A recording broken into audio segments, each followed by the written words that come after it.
Hello, everyone. Welcome to the Fan Cams. I'm a little bit speechless, to be honest. I mean, everything feels broken. I don't know how anybody's going to justify. I mean, I know nobody's going to try, but I am speechless. I thought, we were gonna. I didn't tip us to win, and I thought I've tipped us bottom six, bottom four for the year, but something just smelled so off from the get go. Yeah, and it's easy to feel like I'm tempted to say, oh, the midfield. It started in the midfield, like clearances, stoppage, but it was just a systematic breakdown everywhere. It felt soulless from the first bounce, throw up. We're going to cop it from everywhere, media, opposition fans, and we deserve it. This is not a reflection of a in sync football club to me. Yeah, it's incredibly disheartening, especially. And again, it's not that I was expecting or even needing a win. It was just I was needing a response, like a sign of life, a heartbeat, and I just feel like I didn't even get a semblance of that. And that is the part that hurts because, at this point in a rebuild, you're kind of holding on to just the little sparks of hope, and I just felt like we got none of it. So I'll put the link in the chat. Please don't make me sit here alone and talk about this game. Feel free to jump on. Thank you for the support in the chat. I appreciate it. Hello, Gwenda. No game plan, no structure anywhere on the ground. Coach sitting in the box chewing gum, not an ounce of passion. Do we really believe our playing group is this bad? No, I don't know anymore. I really don't know. I wish we could see. Hello, Jeremy. Why not? Everyone else will. Hello, Brett. It hurts to say this, but Scotty has to go. Yeah. Sam, we are pathetic. Yeah. Gia, I'm speechless. I don't want to rant or spewing anything like a volcano simmering inside, not making any sense because I'm sad, frustrated, angry inside. Yeah, I feel you. Let's talk to Sam. Hello, Sam. Hello. How are you? Oh, no. How long can we do this for? When is this going to end? How long Essendon or how long Bomber Banter? Because I think I'm 3 hours and 20 minutes or something. But get ready for a big night. Yeah. For you. Essendon, what was that today? Just went out there, good day, few friends at the pub just now, and we produced that. Like, there's no effort, there's no standard, there's no winning culture in this team. We've got a bunch of kids who were probably some of our more better players today. Like, I thought Johnson was pretty good, Roberts, Caddy, Kako, bar their kicking. Just none of the senior players step up. And that, for me, was the big problem today. Yeah, well said. And I think, for me, Brad Scott, get him out, get him gone, sack him tonight, sack him on the way home. End of story. In soccer when like the managers, they get sacked like after the press conference or like the day after the game, I reckon that should be Brad Scott. Andrew Welsh sits him down and says, "You're gone." We do like to do things spectacularly at Essendon. Maybe we could be the first. And of course, not Forest. They sacked Ange Postecoglou like straight after they lost the game to Chelsea. Like, and then out, and he had a really short stint. But there's some culture problem in the club, and I don't know whether if that's just, I guess, the standards from higher up or the administration or the coaching department, but clearly something needs to be worked out, because whatever hasn't been worked out, Yeah. it's not getting resolved, and it's not working. Something's not working, and it needs to change before North Melbourne next week, or at some point before the situation worsens. Yeah, it feels like we've made so many changes off the field. I don't know what to do next. Like, there's not. I don't feel like we have many options, and I don't want to waste these, imperative formative years of these young players' football development lives, by just like losing all the time and being just a dysfunctional team. We may have lost Sam. I hope that's okay. I hope that the software is going to behave itself tonight. Hey, Pommy, what do you reckon about tomorrow night? We just jump online on the live for the rating show and just chat about our thoughts and dreams and goals for the future and our favorite books and films, and because I'm not sure that too many are getting points. Yeah, Brett Scott cut him off. Okay, let's talk to Joe. Hello, Joe. Hey, hello, Fiona. How you doing? You got a friend tonight? I do. This is my friend Norm. Came over to his place and we watched the game together because I felt like I needed a friend today. I knew it was going to be tough viewing, and thank God I did that. That was some I'm the bad host for everybody. I was watching you with this though, man. Like, I don't know why we do it to ourselves at this point. two rounds in, right? Oh, that was some forward thinking by you, Joe. Well done. Have a friend by your side. Well, that's why we're here, Fiona. We're here to support you as well. It's going to be a very tough night. It's going to be a very tough night, but yeah, I guess the overwhelming sense that I get from this game is our kids are good. I like our kids. I know it sucks that we got pummeled again, and I know there's going to be so much calling for sacking Brad Scott, and I agree with it all. But ultimately, what we can see, though, that despite 2 drubbings in a row, the kids are great. The Kako, Kako and Caddy had, 7, 8 shots on goal between them, which was awesome. I liked Kondo's, composure. I thought he continued to work hard. Yeah, he had that one handball out of bounds, but after that, I thought he did really well to keep himself in the game. So, Roberts was definitely better coming off of half back. But I thought the kids really did themselves a service today, continued to fight it out all through, regardless of how bad it was. Yeah, the senior players are going to need to cop a rocket up them, and I'm sure everybody who's watching will do that. But I just really wanted to give a shout out to our kids. I thought they were sensational. Yeah, and we're going to hold on to absolutely everything, because or else we're going to drown ourselves in the river. But the kids, yeah, I thought Kako from the get-go, I know he missed I think it was 5-1 in the end, but I thought his energy from the beginning, just on the tippy toes, buzzing around, trying to do something, and it's really not his fault that he had no other friends down there. And it is just an indictment that he looked like the leader down there.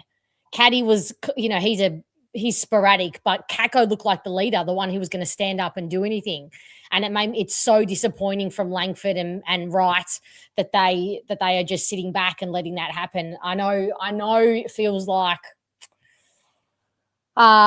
it's low effort and all of that, but I just can't compute that they don't care, any of them.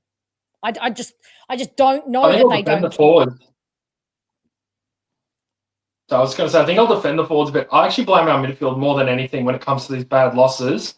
I was actually saying to Joe at a point in the first quarter before we really lost all hope, we lose games through our midfield. Bar the Hawthorn game last year in round 1, where they pretty much just had us in the first quarter.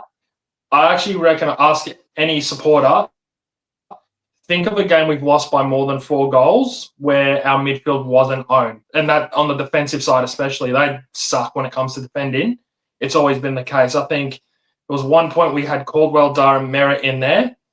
All of them just got out-muscled in the same position. The direct opponents just pushed them out the way and they just cleared it straight forward for a goal. And it's just the default. And then when we do win it, our logic is kick to the boundary when we go into our forward 50 or kick it right to the goal line.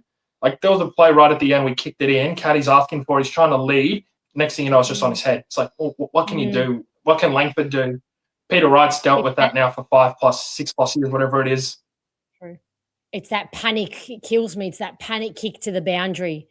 Right on the boundary. It's so predictable. Port get numbers and it's over the boundary contest. And then again, predictably, we're losing at stoppage, at clearance, and see you later. It just rinse and repeat. That's what it feels like. But you're right. It's in the centre. Like not only is Connor Rosie and Butters free, but Willem Drew just getting loose balls, standing there without an opponent or 5 meters of space all the time. What is that? Yeah. And we seem to have a ruck problem as well, don't we? Like, bless him, love Blackiston. He gives it his all. But you could see that he was really struggling against the big man, Jordan Sweet, who was giving the Port mids first use. I think Blackiston, to his credit, really worked into the game, was getting a lot more usage on the outside.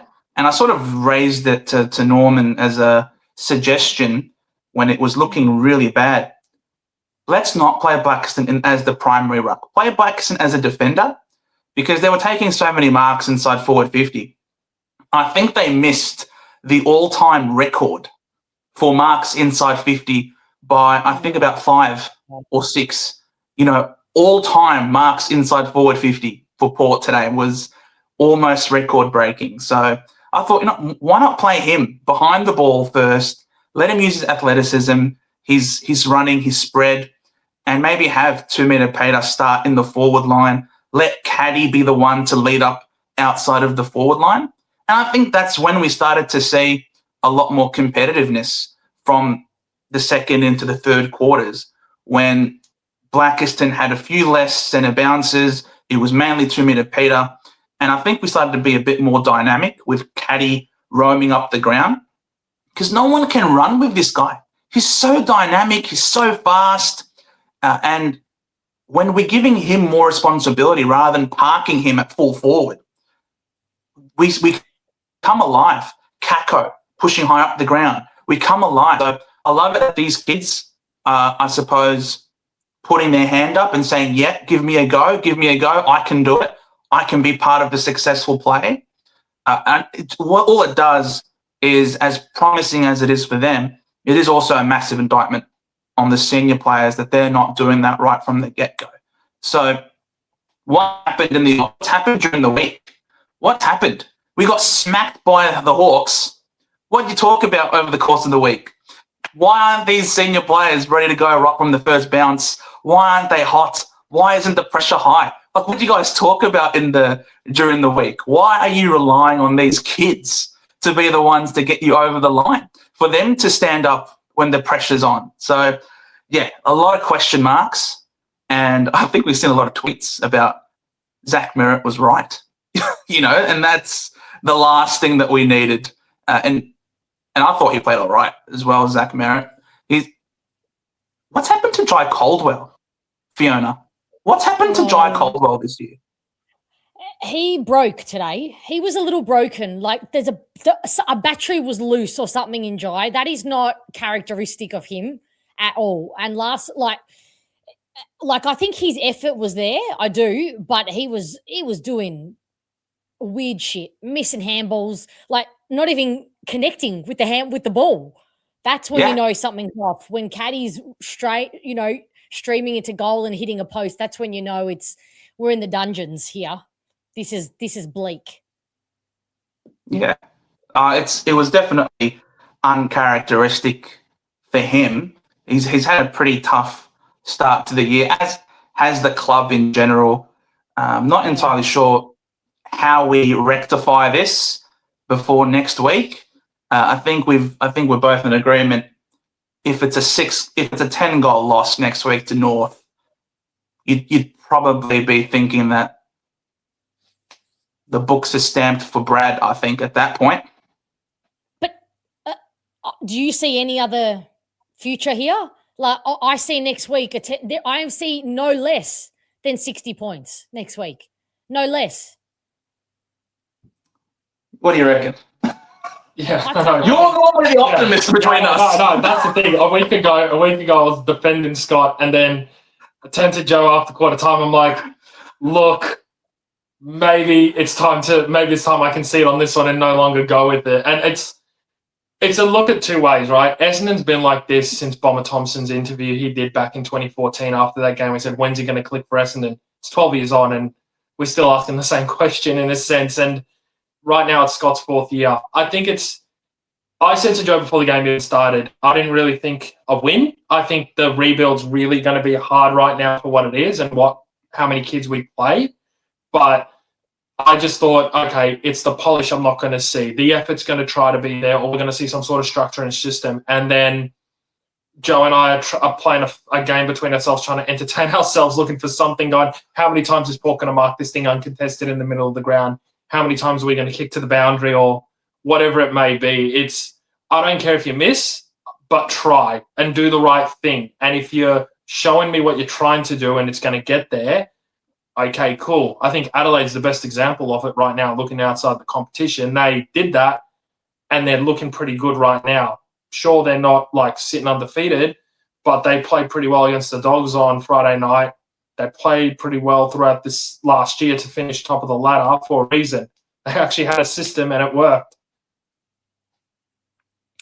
Yeah, I see your point. It's hard to see anything. I don't see a win happening. Like, I honestly don't. I can't. Maybe this is just raw emotional feeling, but I don't know. From what I saw in the middle to start the game and that first quarter, when we needed the response, I have no confidence that we're going to see a win at all. So anyway, you're right. Joe, thank you for calling in. Nice to meet you. Nice to meet you. We'll be right. And we'll go into more detail, I think, after I watch this North game against the Eagles, and hopefully we come up with something, Fiona. All right. Well, you got to do some preparation too, Joe. So I'll see you later. Bye. See you guys. Bye. That's scary when you can't see where a win is going to come. Matthew, thank you so much for the $8. Am I crazy, or is this list 14th to 12th on the ladder worthy? I'm completely lost for words. I am too. And I don't know. All my preseason opinions are skewed now, and I don't know what's wrong. All right, basically. Thank you, Jeremy. Matthew Knight. Oh, is it that bad? Are we looking to the past that far back, are we? Hello, Petra. Hang in there. Youth is the way to go. I know it is, but I feel like the darkness, if all of this darkness surrounds them, I feel like it's just going to weigh them down. Because maybe it's only because it's weighing me down, but I know. The youth were good. The youth tried. I thought Roberts, as Joe said, I did think Roberts was better, but oh, man. Hello, Dune. Dune was in the picture. Hey. Hello. How are you? I'm fine, Fiona, yeah. Are you just doing some tidying up? No, well, it's first thing in the morning here, so I was actually getting up some of my Aussie Rules merchandise. I thought I'd show you that. Putting it in the bin? No. Oh, I do remember that jumper. Indigenous jumper. Yeah. I've been collecting stuff for a few years now, so. What time did you have to wake up to watch the game, Dune? Watch that game? about 5 o'clock. Oh, I'm so sorry. I'm so sorry that. Well, I think Brad Scott should be sending me an apology. I mean, true. That was I'll back that up with a fiver. Yep. Yeah, he's not. He might be a good coach, but he's not a good leader. Mm. That's my view. Oh, but yeah. I'm not impressed by Essendon for the past several years, and I'm a Hawthorn fan, so you think I would be quite happy about that, but it's no good for the competition to have teams like that playing like that. Yeah. So and if I just you're a don't see Hawthorn any supporter, improvement. why do you have the Essendon Guernsey? Because I love the football. Oh, that's nice. That's nice. Listen, just to make sure that Adelaide. Yep. Yeah. I mean, you'd be happy supporting them at the moment. Who else you got? The Hawks. Hawthorn. Yeah, righto. No booing. I don't want to hear any booing. The Pies. Well, they're a good organisation, so no, can't argue with that. What else you got? And this is a Carlton top. Oh no! Although there's some lovely Carlton friends in the chat tonight, so yeah. I actually got Ange Postecoglou to sign it when he was in Scotland. Oh, that's cool. Yeah, he came to my football club, so I met him, and the surprise on his face when I presented the Carlton top was, it was quite funny. Oh, I don't expect to see a Carlton top in Scotland, I'm told recently that there is like a football an AFL competition in Scotland. Like it's pretty big. Yes. I was like, when I heard that, I was blown away.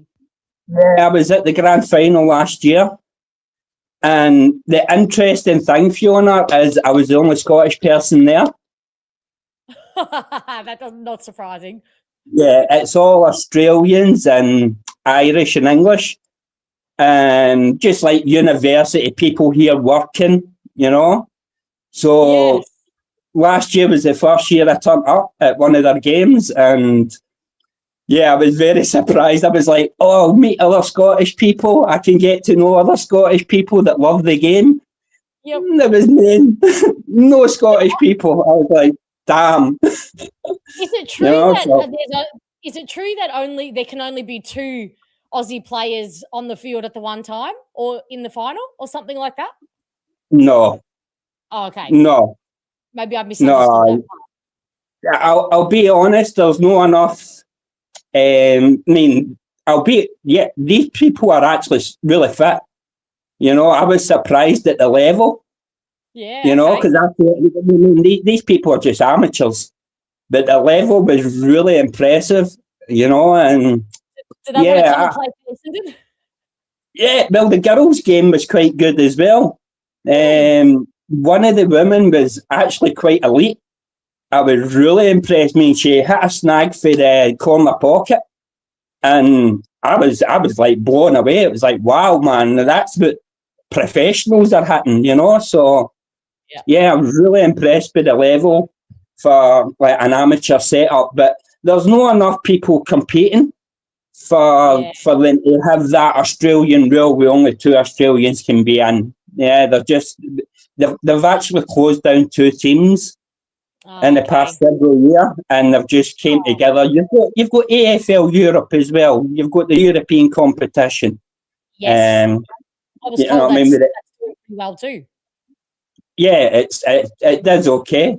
It must cost them a lot of money for the travelling and that, but they do well to keep the game over here and to give people like me a chance to actually go and watch a proper AFL match, because obviously I don't have that opportunity. But I was at a Carlton and Essendon game back in 2015. 2015. So too many years have gone by. You need to get back down here, Dune. Yeah, I definitely do. And I miss my family as well. So I'll probably plan something in the next couple of years, Well, make sure you shout out when you're down here and we'll have a drink. Yeah. We'll have a whiskey. How about that? Absolutely.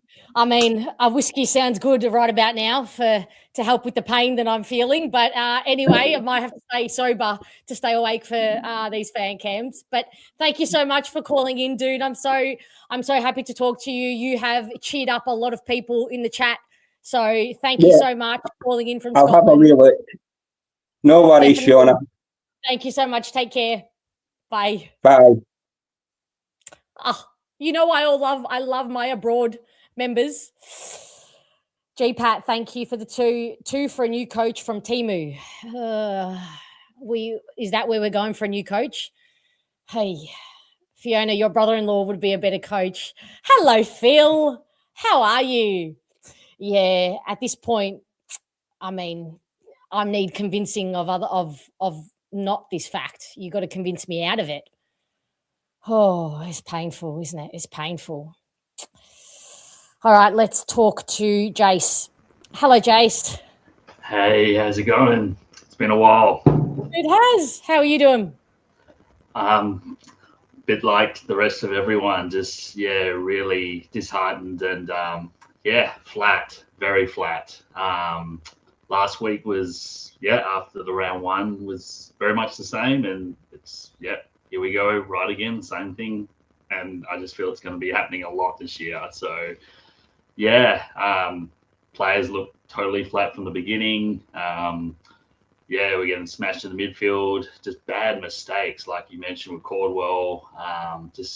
Caddy that open goal. Come on, like, what are we doing? This is professional football. So this is going to be a long year. That's how I feel right now. It's like, I just feel like we're right at the bottom. How are you going? Is there any shock to you? Is any part of you feel shocked about no. I didn't have high expectations coming into the season at all. Like, I thought we were probably about bottom four. So this is not surprising, especially like today. I knew Port were going to respond at home. You look at their list and look who played today. There's a lot of good players in that team, experienced players, which we just don't have. But it's the effort and energy and intensity that I'm not seeing, which is a concern. That's what's worrying me more than, young players make mistakes. That's okay. But it's the other side of things, the mental application, that's a real concern. We're only in round 2. So I don't know what's happening behind the scenes, like some of the guys have already mentioned. Is it coaching? Is it what is going on? Because obviously they would have had a chat about the Hawthorn game and the energy levels, even that after quarter time, let's be honest, was pretty bleak. And today, road trip game, you got to start well when you play away, and pretty much done after quarter time. Yeah. There's just no excuse for the energy to be low. Why is their energy low? That doesn't make any sense. Yeah. I don't understand where it's come from. I mean, even last year, like before we got all the injuries, we were playing fairly decently. I mean, we won some games. We beat Port Adelaide, obviously, at Etihad, and won a few other couple of games as well. It just seems straight away this year, it's almost like we're conceding already. I don't know. Like, that's how it feels to me. Like, that's what it looked like today before they stepped on the ground. Like you said, that first bounce up, we're already behind the 8 ball.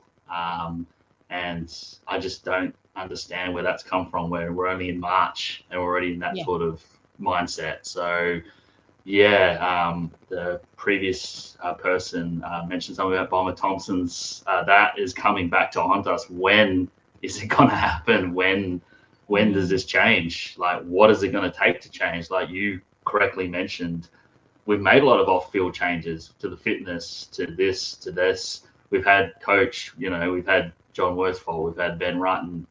Are we going to keep doing this cycle? Like, something has to break this cycle. Like, clearly Brad Scott at this point, if this keeps going, if we keep losing by 10 goals, like next week to North Melbourne, even to Melbourne, these teams who are probably at the lower end of the ladder, if we lose to them by 10 goals or more, he's done. He can't. He just can't. He won't be there. And then what? We start again. Yeah, that's the frustration that I'm kind of feeling at the moment.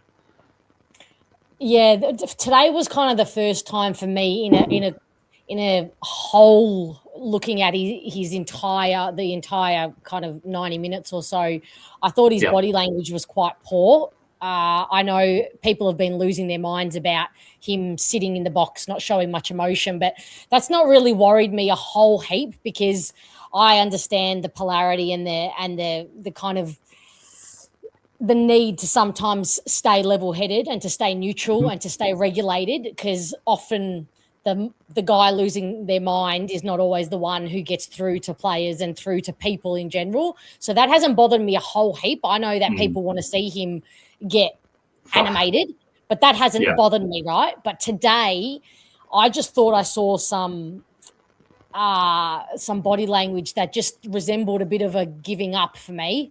I don't know, or I could be misreading, but I've got a pretty good sense when it comes to these things, and I just thought there was some bad signs in terms of his body language. So I don't know whether he's starting to feel the heat himself. He seems like a pretty strong, resilient kind of guy, but yeah, if he starts to feel that way, the players are going to start to feel that way. So they're just playing with no confidence or no flair or no sort of plan or anything. I mean, of course, there's a lot of young players in the field, and let's be honest, we're playing a waffle ruckman, as we're getting smashed in the ruck the last 2 weeks. I mean, he's trying his best, and I commend him for that. But that's where it's kind of starting as well. And then the midfield's getting pretty much smashed. Like I said, Caddy played well. A few of the young guys played well. But, I mean, like you also mentioned, which was a really valid point, this development of these young players coming in, like the Dyson Sharps, probably Farrow in the next couple of weeks, Kako, Caddy. If we keep losing and losing and losing, like, what does it do to them? That's when you start to question too. And Archie Roberts and these sort of setups. And I mean, it's beginning to look like no wonder why Zach Merritt wanted to leave, because he probably knows a little bit more what's going on behind the scenes. But yeah, I worry just for the young players like the Dyson Sharps, there's Roberts, the Caddies, Kakos, and so on. Because and then you've got a guy like Perkins, like he's just cooked.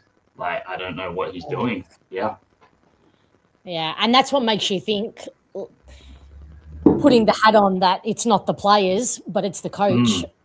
I sit here all the time and think about Perkins, and I think about if he's playing at another club or a Geelong, and I've said this many times, is he in Brownlow medal contention? Like, that's what worries me, and I don't want that to start happening to Roberts and Sharp and all these guys with huge futures and huge potential. I don't want it to be a case for them, for the sake of them as well, saying that they could have been stars at other clubs and it's all going wrong at our club. So I mean, Voodoo, you make a good point. The revive is a good word. Could Perkins, I'll get the comment up. Perkins feels like he could be revived as a defender. I don't know about the defender part, but the revival part is what I think. Somebody needs to revive this guy, because a part of me refuses to believe that there's no talent there, that there's nothing in there. I just don't know if we're just not unlocking it or not, and that's what makes me feel shaky about the coaching group. But then again, should we be letting the older players off the hook as well at the same time? Does that let the players? Definitely not. But if people are blaming the coach, then that's letting the players off the hook as well. So it's everyone in the club. The older players are just not, like I said. Where's Carl Langford been? Like, since that great year, he's been injured, and I mean, Redmond got injured today, and again got injured last year. People were talking about Ridley in the chat before. Ridley's going to come in. We're touching wood, but we've been through this with Ridley before, and then there's talk of Gresham and Cox and all these people to come in, but the VFL team got absolutely smashed as well to Geelong, who obviously had a lot of older players and better players, but it's the whole club. It's the game plan, and I don't know if there's just enough talent and enough A-grade talent in the club and enough great leaders in the team at the moment to help these young guys through and help us actually get wins. That's the concern. It's the older players that seem to have gone backwards. Yeah, this is what I think too. I think, and I don't want it to start affecting the Caddy and the Kako. Look how hard they had to work to get on the end of a few goals. That's soul crushing, you know. I don't know. Yeah. But you're right. I was really disappointed in, but also a part of me is like, well, what did I expect McGrath to do? I don't know. Like, grab someone, shove someone like a teammate. I don't know. I think it was just there poor just on needed every to level. be something today. Like, that's what I mean. Thinking ahead now, because this game's over, like thinking about North Melbourne, you've got to see something in that first 5 minutes, something fire up, do something like to get the team, like, because next week it's going to be, I think it's going to be a home game, obviously at Etihad next Saturday, I believe. They've got to show something in those first 5-10 minutes. Otherwise, we could be sitting here all again after a 60, 70-point loss to North Melbourne, who we've had a pretty good record against. I don't think we've lost them for quite a while. So that's going to be really hard to swallow, to be honest. Yeah. Yeah, I'm worried that record is let's have a funeral for that record this week, everyone, shall we? Because they have not been able to beat us, and we've been very, very shit. But even though we are still shit, it feels like they are going to probably turn that around, unfortunately. Yeah. Does anyone want my 2-time reserve seats next week? Yeah, I'm gonna say you're gonna have trouble offloading those, Taz, and this is my worry as well. Supporters are gonna start, you know, showing how they feel with their feet, you know, and that's going to affect the next wave, the next generation. So, yeah, I mean, this is another point as well, Slive. Don't think that's your actual name, but we'll go with it. Parish, Ridley, Redmed, Langford were all given big contracts and have gotten objectively worse. But 100% agree. Durham, what's happened? Like, I know it's just 2 games since he signed the contract, but I have really disliked some of the habits I've seen out of Durham.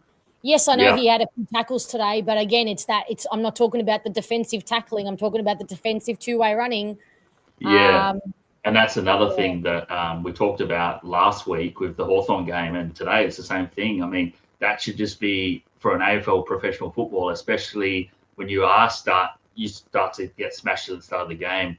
Why aren't you defending? Why aren't you starting to do the hard thing? It's almost like it's just too hard today. I'm just gonna do my thing, and then it spreads throughout the whole team, and that's what's happening. That's what's happened the last 2 games, and obviously last year for different reasons. But yeah, they just cannot continue doing this. There's got to be, like I said, a circuit breaker. As I said, the pressure's going to heat up on Brad Scott week after week if this keeps going on. Whatever happens there, but this is more than that. We can't just think like a new coach is going to solve all the problems. We really need to think now, just have a really good microscope on the whole list and where these players' characters are in the next few weeks to months, and see who really wants to be here and wants to play for us. And if they don't, we're just going to have to continue with the kids and go from there, because some of these older players, right now, the way they're playing, don't deserve a spot, to be fair. Yeah. Agreed. I completely agree. And you know, if we had more depth, we should by rights drop someone like Parish, because I thought, again, he continues to be really disappoint me, and not so much. In fact, his stats sheet probably looks okay as well. I haven't looked at them for a microscope, but I don't like a bit of the passivity I saw from him. But all right, Jace, thanks so much for joining. Thanks for having me on, and just got to stay together. I think it's going to be a tough year, but hopefully, fingers crossed, that winter's around the corner. We can at least enjoy something for a couple of hours. Okay. Very good point. Thank you, Jace. Thanks for your input. Thank you. Bye. See you later. Bye. Oh gosh, the pain is real. Thank you, Matthew. Appreciate the 3. West Coast will be the only team we favoured against all year, if that. I mean, if the chat can keep me abreast of the score, that would be fabulous, of the Kangaroos West Coast game periodically. Yes, West Coast will beat us. This is how I feel too, because I see no way. I see no win coming. This is how I feel now. Guys, if you are here and you haven't hit the subscribe button, please do that, because it helps. And the like button, just quickly. Hello, Richard. Hey, how you going? Am I coming through all right? Yep, perfectly. Crystal clear. How are you? Not too bad. I mean, I was actually out this afternoon, so I didn't actually watch the game. But I was at the game last week, and I Okay. imagine it was more of the same from what I could see on the score sheet. It was the same, but against a bottom 6 team. So that makes Yeah. it worse. Yeah, I mean, I bet you that Port will probably get pumped next week by whoever they play, and it'll make it look even worse. So, Yeah. yeah, but I was going to say the I was wondering because I've been with Brad for the last since he came in, and Mhm. I've been for the rebuild. I've been on the rebuild for a while actually. I thought we Mhm. had to rebuild before we even said that we were technically rebuilding, but um, I I was going to ask you as well. Do you think the infrastructure is in place enough in the club right now that we could survive getting rid of, say, just Brad and his staff and replacing them? But we obviously have Welsh, we have Rosa, and all that in place, and the fitness guy, I forget his name, Readiness. Innes. Yeah.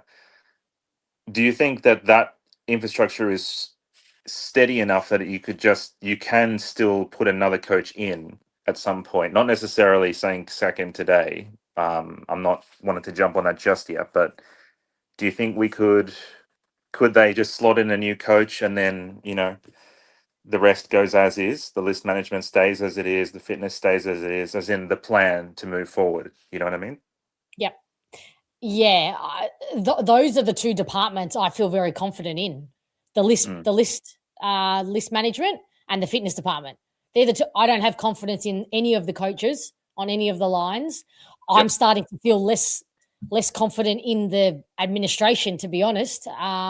What I felt quite confident in, 3 weeks ago, 4 weeks ago. I'm all of a sudden feeling quite shaky on, but that could also just be raw emotional reaction right now. I Mm. just, yeah, I'm not convinced in anything other than the list management and going down this path, of just another 2 drafts, and get the best kind of kids we can. Obviously, we're going to get a top 3 pick this year. That's Yep. very clear. But I feel like we definitely can stay along on this path. Do you not think that? No, I do. I that's because I haven't really wanted to get rid of Brad, but today and last week got me thinking. Like last week for me, basically ruled out finals. This week basically confirms bottom 4 for me, for us this year, just by what I Yeah, can see. Because we're not going yeah, to get that much better on field player wise. true. Like we got a couple players to come back maybe, but we're not going to get much better. Yeah, And so if they're going to play like that, then it's bottom 4 guaranteed. But I'm fine with Rosa. I'm fine with Innes. I'm fine with Welsh. I'm good with all of them. But I'm just thinking if this is the point where I'm thinking, are we actually putting in the right type of coaching staff around this group? Because I want to see this group of young players mm, progress together.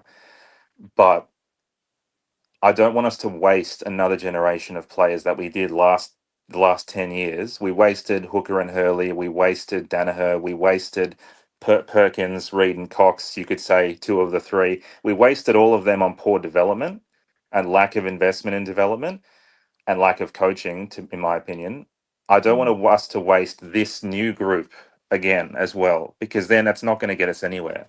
Um, I'm wondering if you could maybe find a coach that could get more out of them, but if I just don't see, I don't see what Brad is trying to make them do, and because you mentioned the preseason, and my theory on the preseason, not to disparage you or any other person that really watches and dissects the preseason, I think that's awesome work. But from what the way I see it is preseason it means everything practically because it gets them physically ready. Aesthetically, I put no stock in it whatsoever because I've seen us have good preseasons for 10 years and we come out and lose by 60 points in the first round every year. You know what I mean?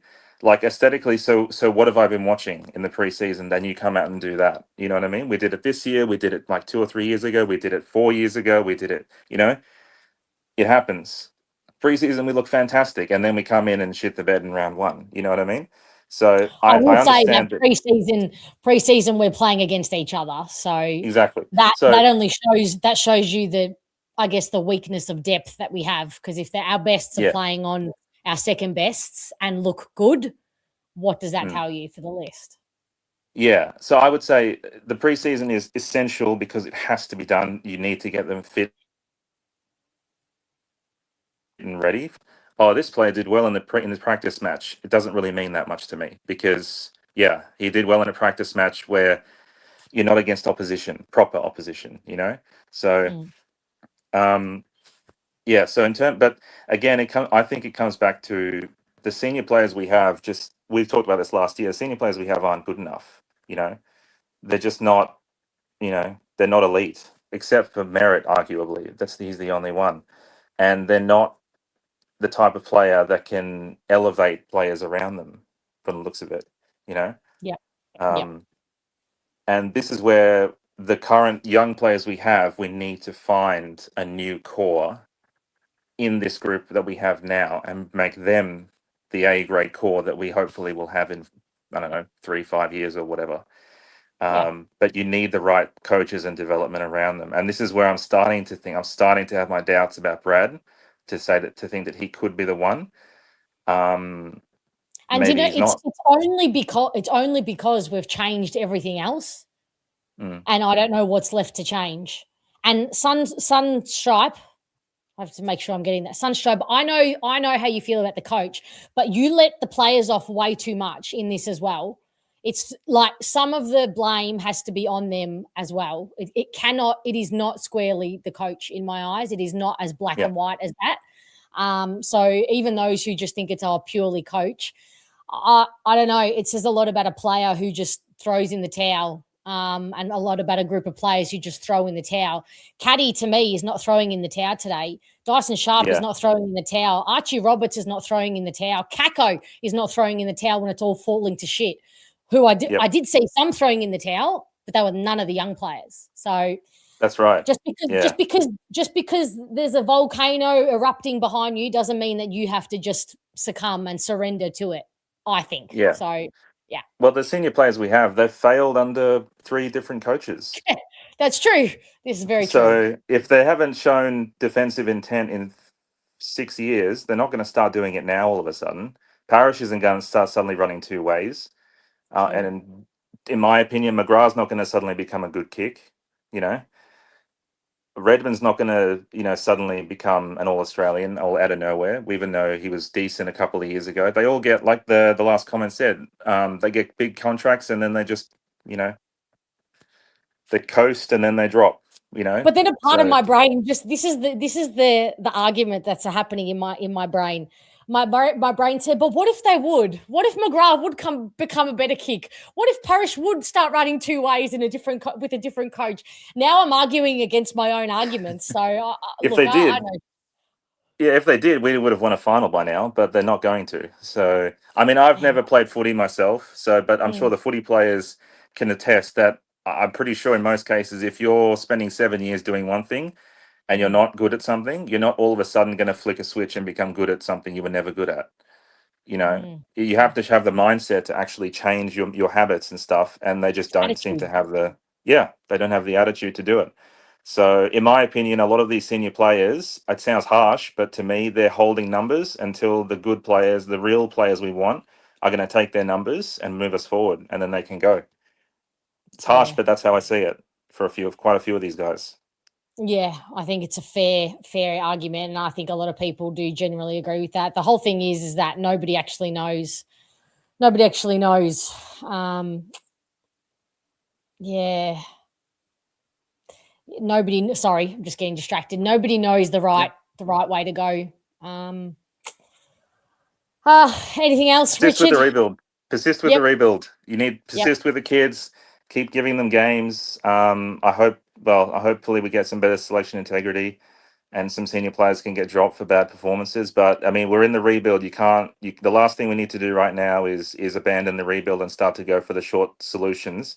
You got to commit to it. Commit to the rebuild, get the top 3 pick and go from there. Yeah, I don't think anybody thinks that we should just go for the sugar hit and just go out and buy, 6 $2 million players. Not that they'd want to come to Essendon, but you know what I mean. I think the rebuild is the way, and we'll see where we go. Thanks, Richard. Yep. Good to see you again. See ya. Thanks. See ya. Bye. All right, let's see, Jordan, if we can hear each other. Hello, Jordan. Oh, not again. Oh, Why can I not hear you? Okay, this is painful. Wait, is it a setting? It could be a setting. I'll just take you down. Oh, wait, I can hear you now. Yeah, I fixed it. It was in the settings. What did you do in case it happens to somebody else? What did you click? I clicked the 3 dots. I clicked settings, and then I clicked audio, and then changed the speaker from default to speaker. So okay, that just seemed to work. Yeah. Okay, if you can remember that for the next person whose phone doesn't work, that would be great. Has it been happening to other people? No, you're the first one it's happened to tonight, but the night is still young, so we'll see how we go. How are you feeling? Yeah, obviously that was pretty poor. Have they said anything about Dyson Sharp and his injury? I was an ankle, I do believe. Okay, so it wasn't like a hamstring or anything. No, not a soft tissue, thank God. Yeah. No, it was obviously really disappointing. It was exactly like the Hawthorn game, I think, just like up the middle of the ground. But yeah, I was just listening to what the previous person was saying just about like selection integrity in those senior players.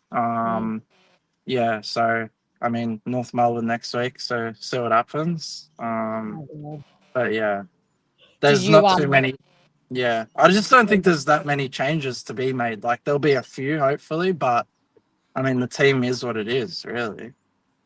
Yeah, like you're right. Like who are we looking at to come in and save us? No, I don't think that's going to happen. No, last week it felt like Gresham was Nick Watson coming in to save us. We've got Gresham there, we've got Ridley there. That Sardis is not. I know some of you are calling for Sardis. I see you in the chat, but he's not going to move the needle all that much. No, if the system is broken. Yeah, you're just putting them in for failure, to be honest, and especially like Farrow. I know he's playing in the VFL and he, had a good disposal game. I didn't actually watch the game myself, but if you're putting him in into this team, I would rather wait. Because even like Sharp playing these first 2 weeks, I know he got injured, but he kicked those couple goals, which was great. But apart from that, like his role in this team playing forward, you're not getting too much out of him. I'd rather him develop like his midfield craft in the VFL than just playing in the AFL for the sake of it. But I thought Kondo Giannis looked really good today. Like some signs. I really liked it when I think it was in the third quarter when he sort of like took the game on down the middle and set us up for one of our scores. So yeah, I was impressed by him. I know he made mistakes and got out muscled and stuff like that, but I thought I could sort of see him in that Ridley role. So I think I liked Kondo. So yeah. I think you're right. I think all the kids tonight, Zach Johnson, I thought particularly was the one who was trying to create and consistently run. And even he, though, sometimes like it was infectious. He was handballing too much as well. We just absolutely pissed around with the handball, invited the pressure, and then inevitably turned it over. And I think when Zach Johnson is over handballing, that's when you know that shit's going wrong because he's such a beautiful kick. Yeah. No, I agree.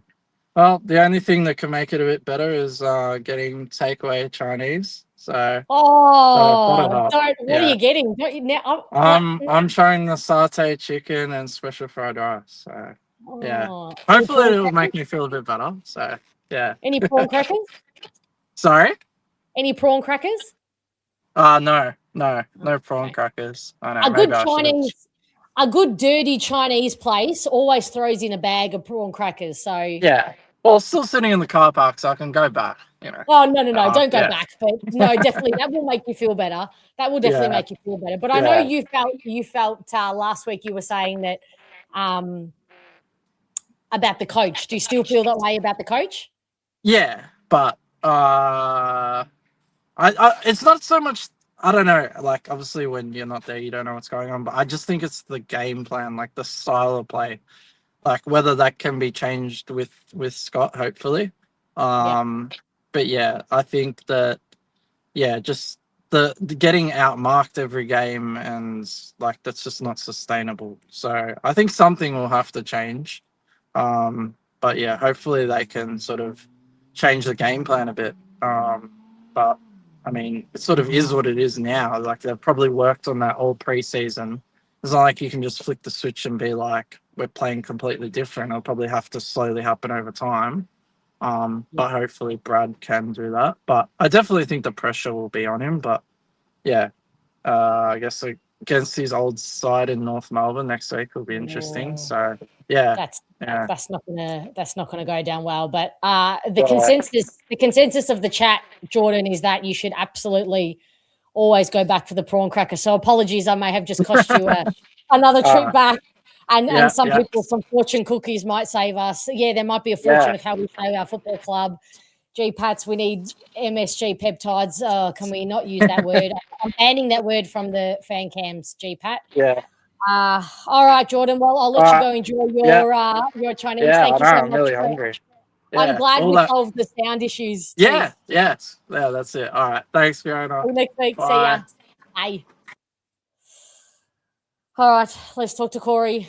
Hello, Corey. Hello, darkness, my old friend. Holy fuck, we are garbage. Again. Oh, all right, talk to me. Can you save us? Well, you play football. What can we do?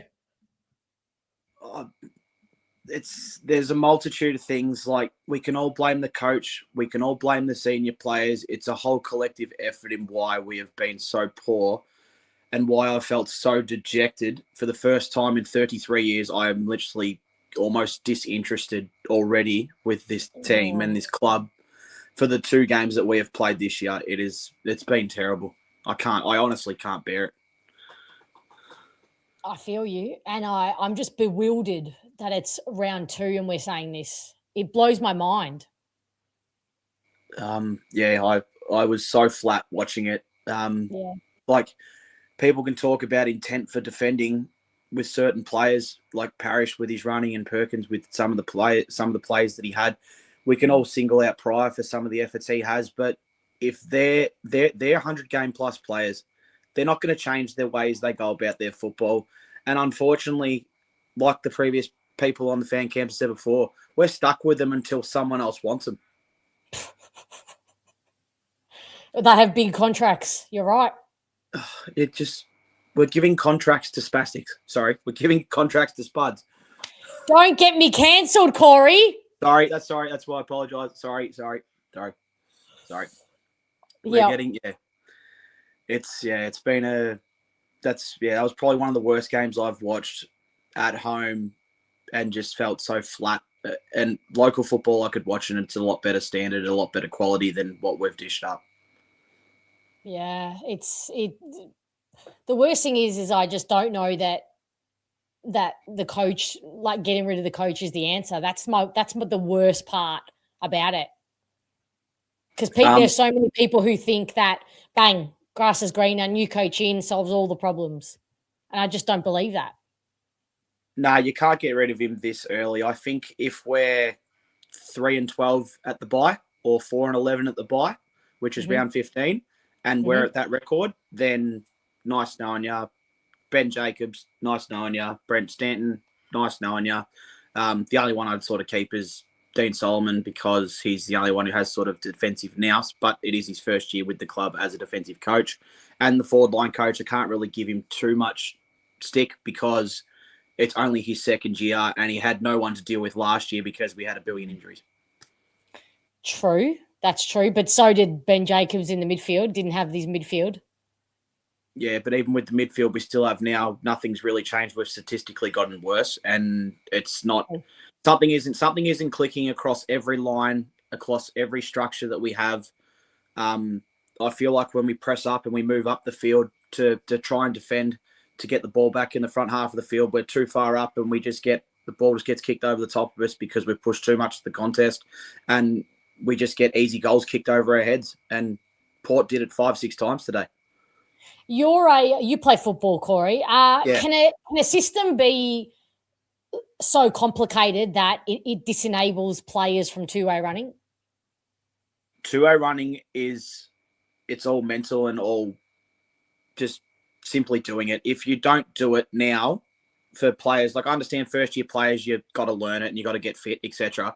But for the players that have played 50 to 100 games, that have played 5-10 years in the system, if you can't two-way run in this AFL world, and with the speed of the game and people scoring 130, 140 points on you, you're not going to last. I'm sorry, you're not. I wouldn't give you a contract if you can't two-way run and you can't work both ways to help your club succeed and improve. And there's a lot of players in this team so far. I can't really single out some of the young blokes because they're in their second year, but some of the experienced heads really need a good kick up the rear end. But do you think is it the system? Would the system help them do it better, or the system we've got, I believe, doesn't suit the players we have with our flair and dash that we can use? Because Newen's got pace. Yeah, he's a nuggety player. Johnson likes running carry with the football off halfback. Archie Roberts is the same. The only one it sort of suits with this system is, no offense, Ben Mackay, who couldn't kick it over a jam tin. It doesn't really suit players like Ridley because he's a running intercept player with our system. This is from a defensive point of view, but then our forward line structure, I believe, isn't. They're not. I don't believe they set up good enough when it's coming in. They're not lowering their eyes, they're not composing themselves by hand or foot. It's it's just a bit of a head scratcher, that one. Yeah, I don't know the answer. I'm lost for words still, to be honest, and I fear for how much longer this can last in this way. Like, something's got to change.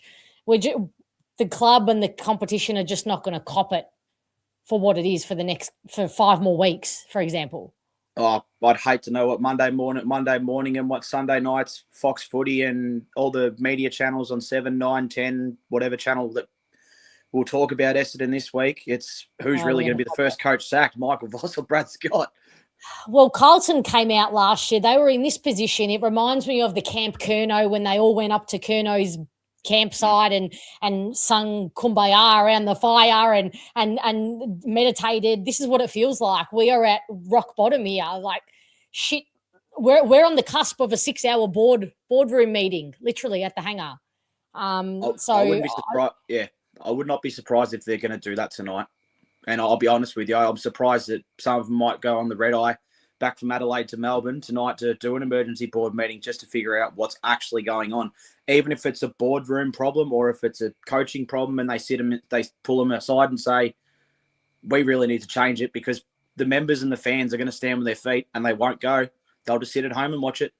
That's right. Yeah, that's the part that they cannot lose. They cannot lose the fans, because, again, with all this top of, are you a Big Four club? The fans are what makes it is a big pillar of what makes us a Big Four club. So change is going to have to happen in some respects. That is 100%. Undeniable. 100%. 100%. Yeah. So it's going to be interesting to see what happens. Yeah, it'd be interesting. Well, before you go, I mean, give me a top 3. Let's try and end on a positive note. Who gets the votes? For me, I give Zach Johnson 3, to be honest. I liked his game. I really enjoyed his 4-quarter performance across the whole game. I give 2 votes to Zach Merritt for same thing, consistency, regardless of the team not going well. And Nate Caddy kicking 4 goals, 3 still impressive, regardless of a 10-goal loss. Agreed. Yep. But I've also got just one more thing. I've also got good news. As much as I haven't won a premiership in football for 12 years, and Essendon's not going to win one anytime soon, I just won a grand final yesterday in cricket. So I'm running off no sleep. I'm very, very, very hungover, and I just wanted to share it with all the fans. So, Congratulations. Cricket's not my game, but hooray. Hooray for you, Corey. Well done. Thank you. See you later. Goodbye. Bye. Cheers. Bye. Oh, boy. Yes, this is very painful. Philo, Bob says, mega, make Essendon great again. You want to bring back Hurdy? Oh, I'm going to have a discussion with you, Phil. You or me. I don't know about that part. Okay, let's talk to Scooter. Okay. I'm just here for therapy, just to cheer you up and just to welcome, just to support you. I thought I better get on just to support Fiona more than anything. Thank you. I do appreciate the sentiment. Yeah, it's hard to find any light. I feel like I have an obligation to be some kind of light and positivity for people, but I'm just not feeling it, and I'm not the kind of person who can force it. So I do apologize, Chad, if I am a notch below where you're hoping it to be. But how are you feeling, Scott? No, look, last week, obviously, it was not acceptable. I think because it was round one, a few of us just went, we're just going to hold off and just see how they respond. And I must admit, I was gutted at quarter time. I was so gutted at quarter time. Because that's the response to me, is like your first quarter, and pressure rating of 140, barely there. It's just a fundamentals of thing. It's not even system based. It's just, we're not even pressuring. Like, we're not even like, that's how we respond. Like, is that? So I think Essendon fans have every right to be really upset. And I'm always the one who's like, I don't want people to abuse players or anything like that, but we can be upset about that performance and what the Essendon Football Club produced, because you can't have 188 conceded marks over 2 games. You just can't to the opposition like that. We broke the all-time record conceding marks to Hawthorn last week at 157. That's the all-time we've done, Essendon Football Club. And then Port have 165. So we broke it. The next week, we broke the record. That's horrific. And not since 2016 has a team had that many marks inside 50 differential, which is plus 25. So that's the first 2 games, and so it's as poor as a response as I've seen from a football club at Essendon, and we have every right to have a chat about some of our senior guys about what's the response from the coach going to be, because there's some guys, Parrish, Langford, some of these guys, we just need more. Like, just where you guys at? Because I had no problem with Caddy and Kako and Roberts and Johnson, and so it's not like I'm going, oh well, all of our inexperienced guys just didn't perform. No, I can give you a handful, or probably 4 in the top 6. So where's the rest? Where's the plus age 25 and over? I mean, I love the guy, but Dersma, like, where were you at this year? And trying to see. I don't even remember I don't even remember him getting his hands on the ball at all. So just across the, it was just disappointing. We couldn't. It was just they're what, top, bottom 4 or 5 for inexperience as well. So the excuses are not there. That's just a poor performance. They're not a great side. They lost by 8 goals to North. So this North game is let's be honest, this North game is a really tricky one, because they get smashed again, then you're going to have to start talking about, well, what's going on and what needs to be done, because it can't happen again, and it probably shouldn't have happened this week or today. There's some real concerns at this footy club. People know me, I'm an optimist. I'm a big believer in some of the young talent, and I haven't wavered then, but I've always been very passionate that this young talent only develops if the senior guys help out. So I'm very frustrated with line coaches, coach and senior players at the moment. And like, guys, you're going to have to get together because something's seriously not right. Because you can't be setting records for lack of defense. It's just, yeah. It's like they've developed a complex about it now, and it's this big ugly thing, ugly, elephant in the room sitting in the corner, and it's just, I feel like it's just going to get worse and worse and worse. It just felt spiritless. It felt spiritless that first quarter to me. They looked bereft of any energy and confidence and hope. And again, you shouldn't be bereft of energy. There should be no reason that you look like you don't have energy to compete. And a fiery competition. And that's why I kind of can, whilst Colwell was far from polished and did some very stupid, uncharacteristic things, he laid tackles like he was fuming, like there was a fire in him. That's how he was tackling. And sometimes I just read into those things. That's why I read into Kako and the energy on his toes all the time, buzzing around. I read into that. You read into the look on Caddy's face when he was getting so frustrated that things is just like the shit was hitting the fan. They're the things that I read into when everything else is falling apart. You have to read into those moments. And that's why I didn't like the body language from the coach. I didn't like the seemingly lack of, the passivity from the older players. Again, I put it on Langford last week and Parrish. They're the two that I was probably most disappointed in. And I just didn't feel like I saw any semblance of improvement in that area. No, look, I agree. And I really liked Caddy's body language today. I mean, even the start of the third quarter when he kicked that goal and he's trying to pump up the team, like because it is just a 7-goal game. He's trying to create something at it. Just come on, guys. Like, and you could tell, like, probably his third or fourth goal, he's kicking a goal and he's peed off with how this game is going about because he wants to win. You and I have both spoken to him. He's a guy that wants to win. Right. And this is and that's another thing I was disappointed in Durham about. I don't know if it's because he signed a contract or I don't know what it is, but that was in him unconditionally last year because he had that. You could tell he was a guy who that game hasn't come easy for. It was all about effort for him. He never takes his spot for granted, and all of a sudden now I feel like he is taking it for granted.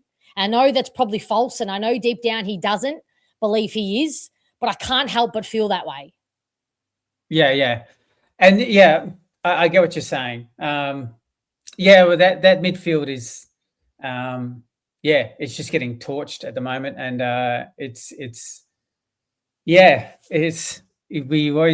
obviously talked about sometimes that that's our strength, but boy, it doesn't feel like it at all. It feels like they're ranked in the bottom 2 or 3 as a midfield group at the moment, and so much so, like, I mean, I'm quite happy for 1 or 2 kind of surprise changes in there. I mean, honestly, even if it was, someone told me if Langford got omitted next week, just to say something, to say, hey, no one's safe. If a Parrish got dropped or someone like a name like that, and said, we actually are going to bring Sardis in, who's performing. So let's give that a go. It doesn't mean anything massively is going to change, but it's more of a statement rather than to a senior player. I mean, I'm a kind of assuming with the Redmond news that Farrow probably may come in that back 6, maybe. Is there any chance Ridley could come back, or are they going to bring him in through the VFL? Yeah, I mean, you would think he's going to do the half a game in the VFL and just kind of slowly build up. That's my gut feel. I think it would almost be like we've lost so badly the first 2 weeks. It would be irresponsible to risk his health to play him a full intense. Like, I just stick to that process of just slowly infiltrating next 2 weeks in the VFL, half a game, 3 quarters a game, then have a look at him, see where he's at. So you may have to play a Farrow. You may have to go less experienced again, but God. I think that would be throwing. That's such a young back line. But we also don't have any other depth left for the back. No, that is. Bring Sard Al-Houli in. Actually, true. Al-Houli would be an option, no doubt, because he's probably got over Farrow a little bit more aerial ability as far as jump and spoil. Definitely. So it kind of counters Redmond a bit better. So because Redmond kind of does the half spoil, half runoff. I could see now Hooley, who was an emergency for this game, wasn't he? I'm pretty sure he was. He was originally, but he didn't fly up because he played in the VFL. Didn't fly out, yeah. But he was an emergency, yeah. Yeah. Do you think, so the other part of my brain just interrupted mid-conversation and was like, yeah, but it's only round 2. Should we give them a chance to respond? But then my other part of the brain said, but this was their chance to respond. Like, did they get how many chances? Too many chances to respond. That's my question. And how much do you factor in how poor a response it is? That first quarter. I don't know if there's any vision, but there's plenty of reports that Scott went nuts at him. So I'm hoping someone's got that vision. Somebody in the chat or anybody watching, it was on Channel 7 apparently. I was watching on KO, so I didn't see it. But at the end of the last quarter, I'm told that he was very animated. So most of you should be happy with that because a lot of you were begging for that. If anybody could go and find that for me and send it through and we'll watch it together here, that would be great. But yeah, sorry, continue, Scott. Yeah, so they're going to have to really sort their stuff out. I was hoping. Andy's got a lot of work to do as captain. Body language wise is a little bit to me, but I will give a little shout out. I actually thought Jade Newen, especially in the first half, actually had some really nice moments. And people will pop Ben Mackay, but Whitlock didn't kick a goal. They've scored 133 points, and their full forward kicked no goals. So you can pop Mackay all you like, but he would walk off the ground and at least say defensively, "Hey, my opponent did squat." He did his job. He positioned beautifully. It wasn't an intercept game from him this week, but it was a lockdown your opponent, and he did exactly that. And you can say Whitlock is no, Ben Kin, but you just got to lock down on the player you have in front of you on the day. So I will not hear a bad word for Ben Mackay. I'm sorry, but he's far from the problem. He's far from the problem. I would almost argue he was a bit scratchy in the first quarter. I would almost argue them scoring over 140 points and even Georgiades only having 2 goals was Reid at least recovering pretty well from that first quarter, where because really it was Horn Francis 3 and what's his name, the ex-GW Gold Coast guy 3, Alacocious. And there's a lot of their small forwards and that kind of stuff that were kicking the 2 goals and mids. It's just a frustrating time to be a Bomber fan. I'm sorry, Bomber fans. Can I just say, as one content creator to another, this is a really tough time to be a content creator. So can I ask you to be nice to our good friend Fiona? Because it's honestly, she has the same emotion as a fan does just directly after a game. It's really hard because sometimes you want to let loose too, and I want to let loose. But credit to you for doing these shows directly after, no matter what the result is, because it takes a lot of guts, Fiona. It's not easy. It's not fun because that was a really hard game to watch, and it's very hard at the moment, even though I can try and give you a narrative of why, but it's very hard to know how the hell this club in the short term has success. I can tell you a little story, a narrative of why it may, but it's going to be a year's. I know, but a part of me wants to fix it for you all, and for all my fellow content creators, so we can create better content, because it's just, that's how life works. When you're feeling better and when you're feeling positive emotions and positive energy, your creativity is better and you're able to project that in a better way. And unfortunately, the club is just not giving, it's kind of tying our hands together. Like, I want to create great stuff for you guys, but I don't feel energized right now. I don't know how you feel, Scott, but I don't feel energized to come flat on. Absolutely flat. Yeah. I have no energy at the moment. I'm flat. because I love my club. Like I've followed the club. Yep. Which is through the 80s and 90s, and I know what success looks like. I know what good programs look like. I know what good culture looks like, and it's very hard to watch all three be in such poor form. So it's just a question for you. Do you believe the culture is any better than it was 4 years ago? It's very hard on the emotion of those two games to say it is. Yeah. I think the players get along and there's some, I do. I don't think there's any kind of rift or anything like that. But, you know, the hard part is Brad Scott did say to Essendon members that to judge him on player development, and that's where I'm like a little bit hesitant because I'm worried about just Robert's progression. I'm worried about Darren's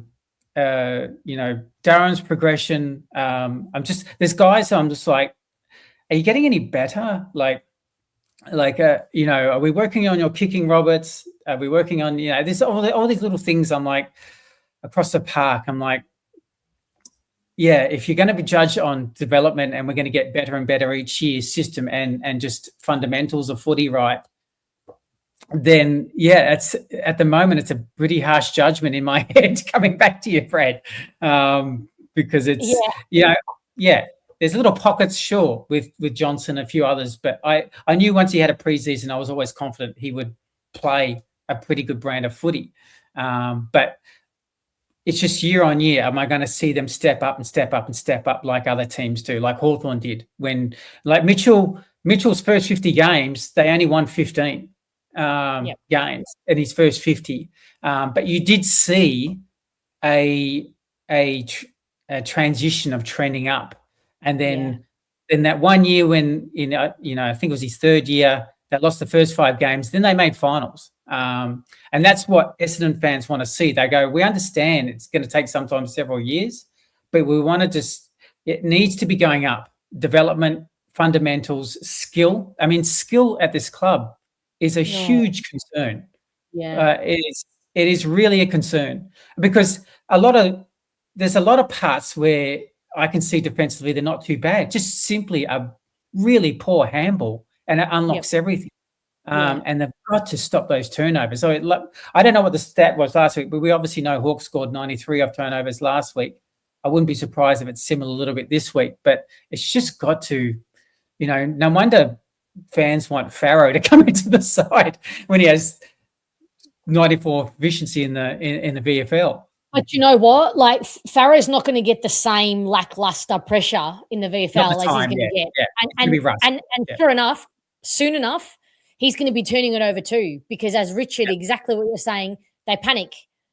Like, how many times did we put teammates under pressure today just by a hospital? How many hospital handballs today just to make it somebody else's problem because of the panic?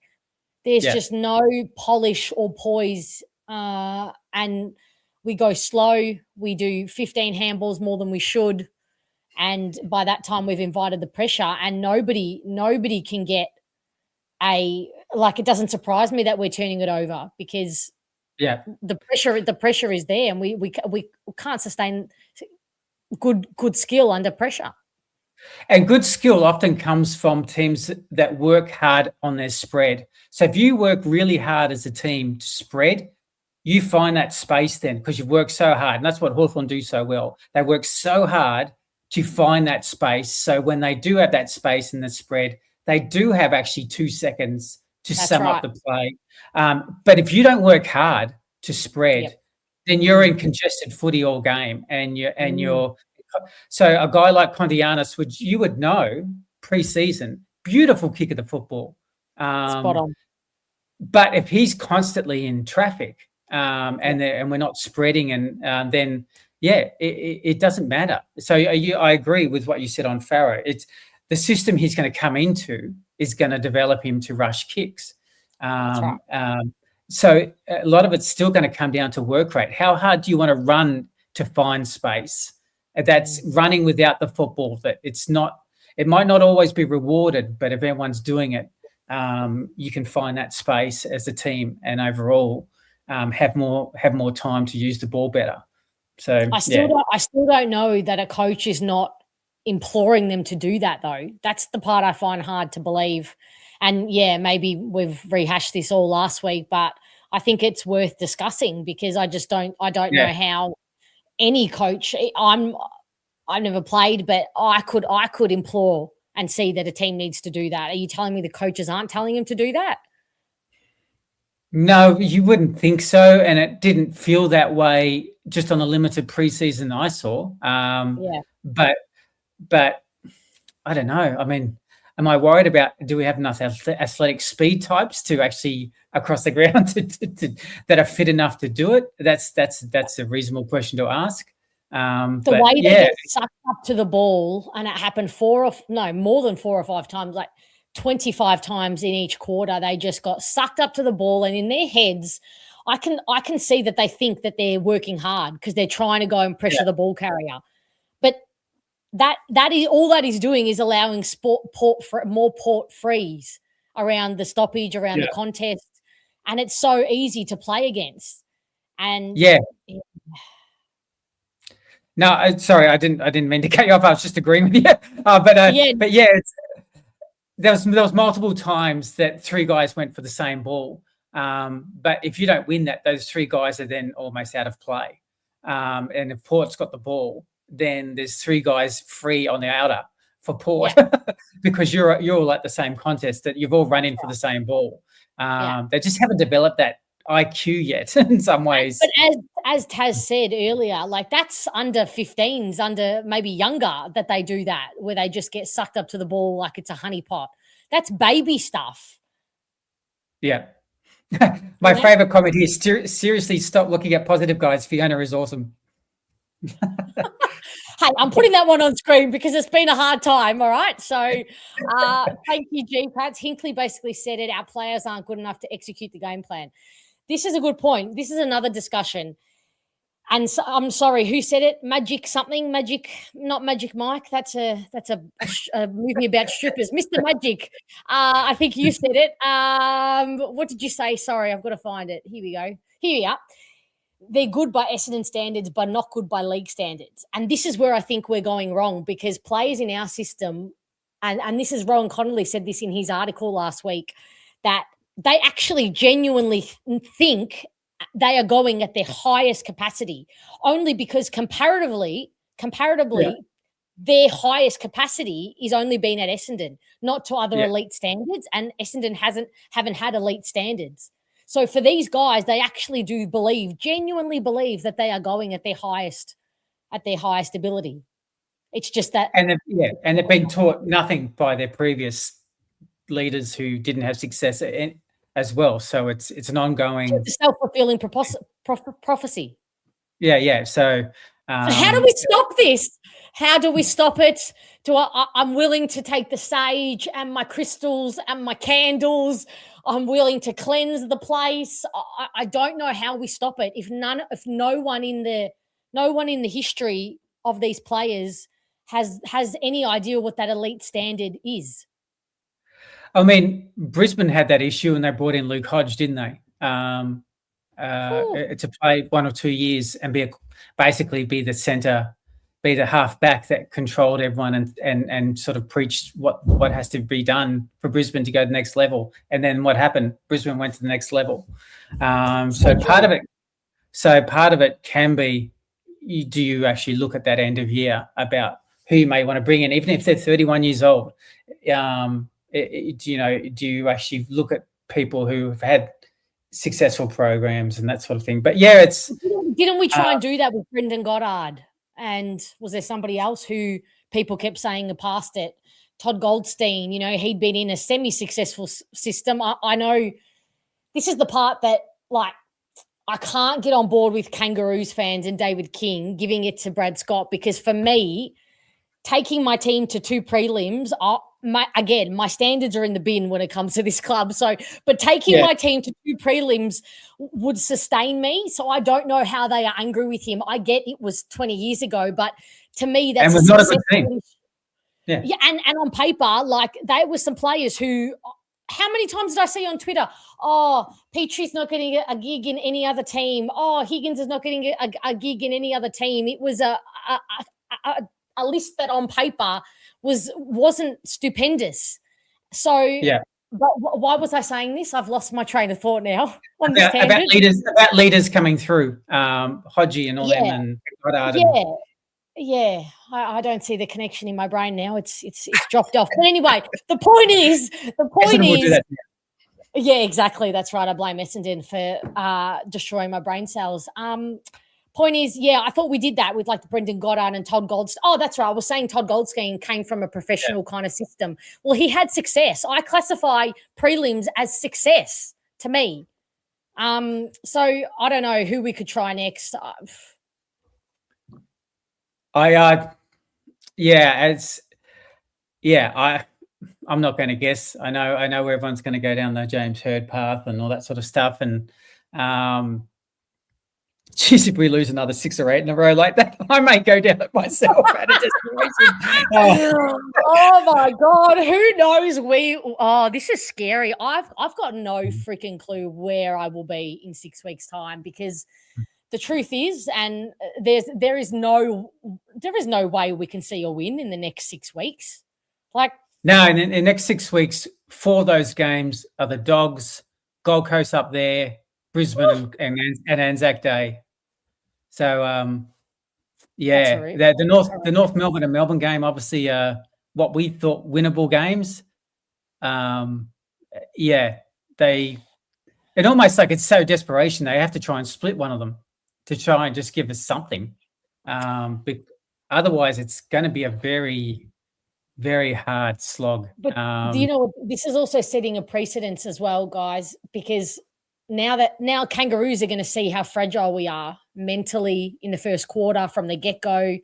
Yeah. Dogs are going to see. They already know how fragile we are, the Dogs. They're going to beat us by 300 points. Like, it could be over in the first half. It'll be interesting because North are going to come from Perth, right? So they're playing in Perth, and it's a 6-day break for them from Perth.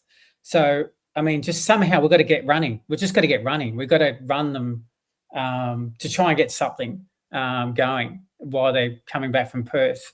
But it just doesn't feel that way. Like, let's face it, it just doesn't feel that way at all. It would be North would have to drop a standard a bit and come to our level.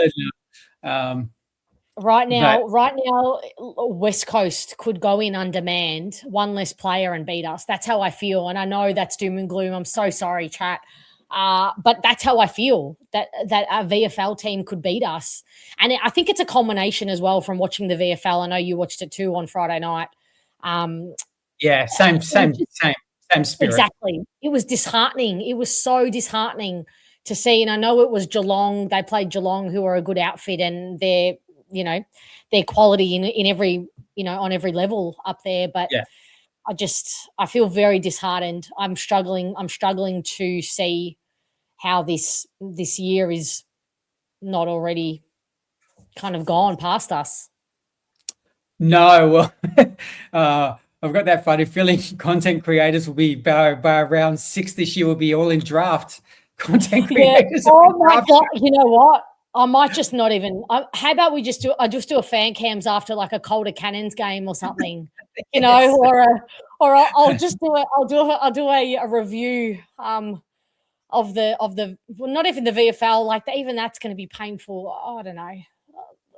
Yeah, I'm going to have to find an alcohol company to sponsor the channel, because I feel like I'm going to need some help along the way. It's not fun. It's just not fun. And you can't hide it. You can't escape it. Sorry, Bomber fans. This is not fun for any of us. I know this sounds corny, but don't turn on each other. That's the least thing we can do.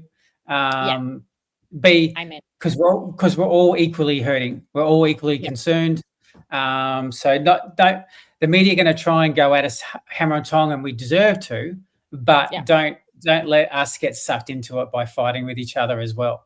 That's just my 2 cents. But it's, we just want a glimmer of hope. I think that's just give us something. Just we need something. I mean, I'm going to watch for people who are interested.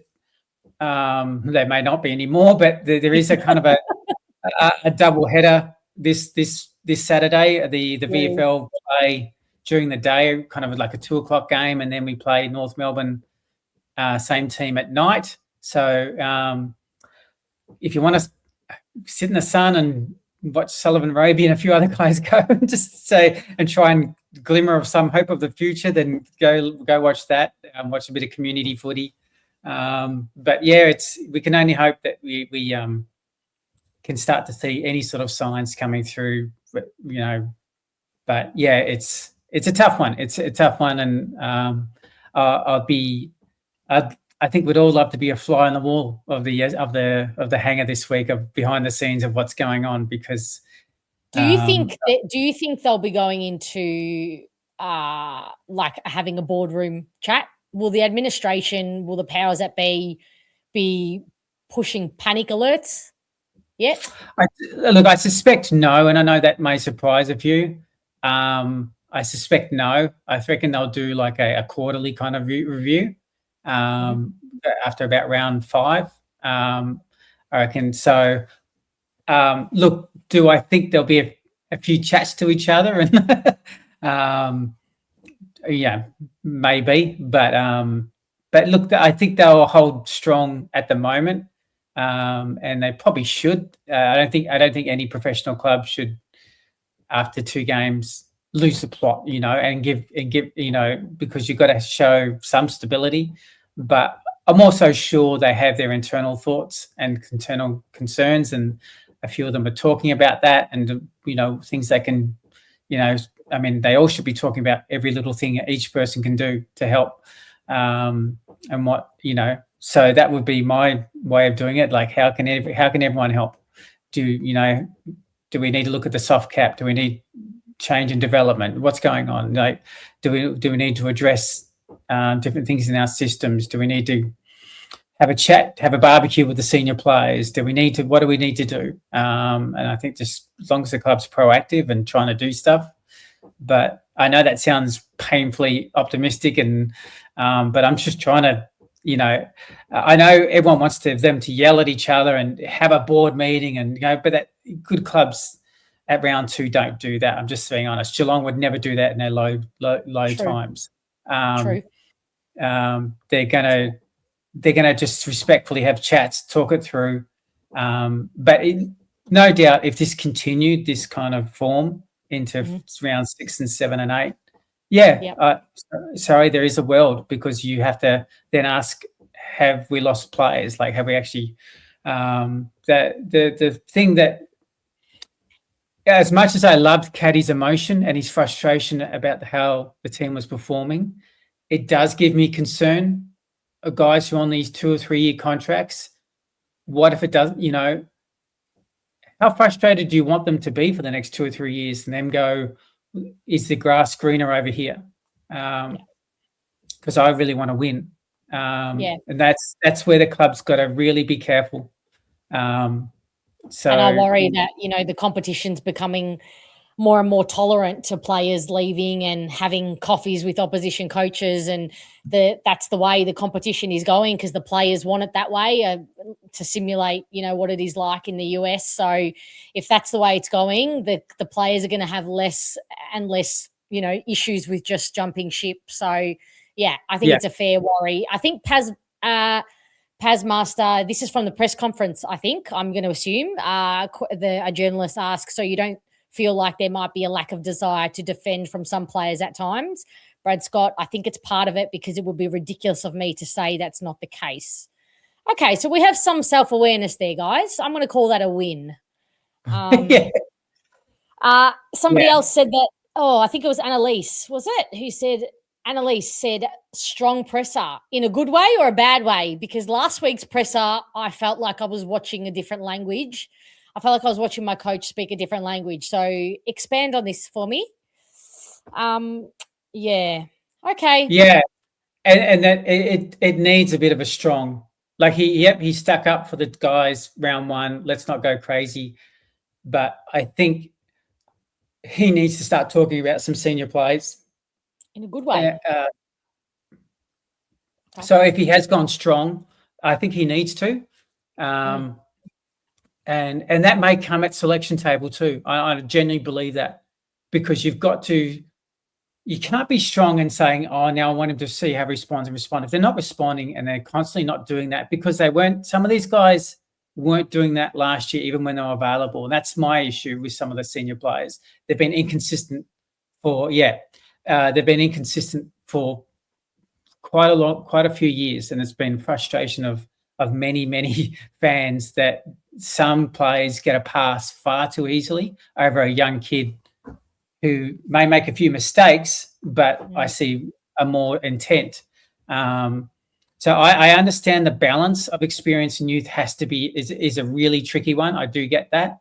But, like I said, Sardis is in his 5th year. So what have you got? And if you need to make a statement, I have no problem with the swap. Even, like I said, it may not change the course of the game or anything like that. He may not be a massive improvement. But if I'm going to make a statement saying, but I told you to do this a second, we had a chat during the week after that first and said that's not good enough, and you backed it up with an even worse performance, then I expect a coach to say, I can't trust you then.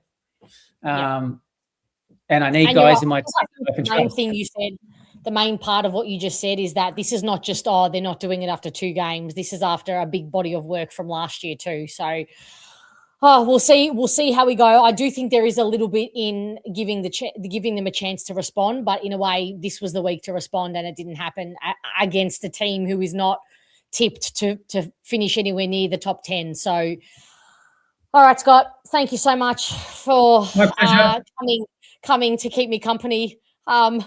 It's much appreciated. So thank you. Good luck on content creation for this week. All right. See you, Bomber fans, and talk soon, Fiona. See ya, Scott. Bye. Yeah. Oh, gosh. Okay. Let's talk to Lachlan. Hello, Lachlan. Hello. Yeah. Can you hear me? Hello? Can you hear me, Lachlan? Not this again. 1 sec. I was here last week. Hang on. Push the button. Push the 3 dots. He can't hear me, so I don't know why I'm talking. Can you hear me now? 3 dots. Yeah, I'm not on mute. I've checked the 3-letter. Hang on. 3 dots? How do I tell him to select? Hang on a sec. Hang on. I can type it in the private chat.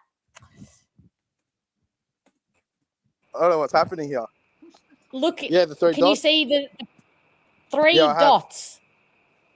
Yeah? And on sound? And settings, audio. Yep. Oh, we're going good with the charade. See, everyone, you're giving a free charades show. And click speaker. I clicked the 3 dots. Yep. And then sound. Yeah. And then click 3 dots. The 3 dots, then click the sound and click speaker. Yeah. There audio. should be an option to audio. Yep. Hello? Yep, I can hear you. Can you hear me? If you in audio, change the sound to. I can't hear you. I'm gonna try a different phone. I'm gonna see what happens. I'm on the 3 dots. It's still not working. I'll be back. Okay. We need to get Lachlan on. We've had success with Jordan. We need to get Lachlan on here. All right, chat. What's happening? I know that was a pretty poor effort, but you know what? I'm running on very short fuse. What's happening? Oh, yes, I know, Greg. The pain is coming. So anybody else? What else did Scott say in the presser? We can't watch it together because it's not loaded as yet. I've only got here we go. Anybody interested in watching the presser together? Let me know in the chat. We can watch it together. If not, I will watch it on my own time. But okay, so the thumbnail of the presser is Brad Scott kind of smirking, which is not going to make a lot of people happy, is it? Look, I don't know. This could get me cancelled. if I do this, but we're going to give it a go and see how we go. As in, YouTube might not enjoy me doing this, but we're just going to give it a go. All right, here we go. Trying to be honest on the ball, cut through there, get into attack. Yeah, Let me know if that's working, everybody. Our inability to hold onto the ball just under pressure was terrible. And you've always got to give credit to the opposition when they pressure you, but it fed into the times we did win the ball, we just coughed it straight back up again. So that was a really disappointing part of the game, and it meant that, you know, even though we kicked the first goal of the game, it didn't. We're on the back foot right from the start. So I thought we made some headway in addressing that in the second quarter. You know, we started to at least look around the contest better and more like we wanted to. But you know, and that parlays into, you know, a situation where you have 18 inside 50s in a quarter and you know, can't score. So it's going to be really hard to defend for long periods of the games when you only take 70 marks inside 50 for a game. So there's clearly, we've got to work on all parts of our game, but at the moment we're consistently putting ourselves under massive pressure through basic mistakes, and that's incredibly frustrating for everyone involved. And we've just got to keep coaching it, keep teaching it, keep improving the fundamentals of the game. Because when you concede 88 points from direct turnover, just from, you know, pretty basic mistakes, it's going to be hard to compete. Is the stuff you spoke about and then the inability to handle the pressure, especially in that first quarter, is that like a mentality thing, or is that structurally? I don't think structurally we fumbled the ball. I don't think that had anything to do with our structure. I think it was more to do with just our inability to absorb pressure. And when really good teams play each other, it's fierce in the contest and it's fierce at the coalface. And the team that can absorb that pressure the best usually prevails. And you know, we've got some players that we think really highly of in that space, and we just couldn't get that done today. So credit to the opposition, they pressured us better than we pressured them.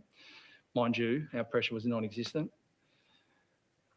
And well, we butchered the ball when we had it, and we've got an enormous amount of work to do on our defence, full stop. But when you're turning the ball over in horrible parts of the game or horrible parts of the ground, and just basic fundamental errors and giving the ball back to the opposition, you know, I don't think and no one's set up to defend that. I mean, we have worked on in the pre-season playing it quicker, looking to go forward more, and when we're out in space going forward and we turn the ball over so badly, it's hard to defend that, because quite rightly players are running to where they expect the ball to go, not where it might go on rebound. So you don't feel there might be like a lack of desire to defend from some players at times? I think it's part of it, yeah.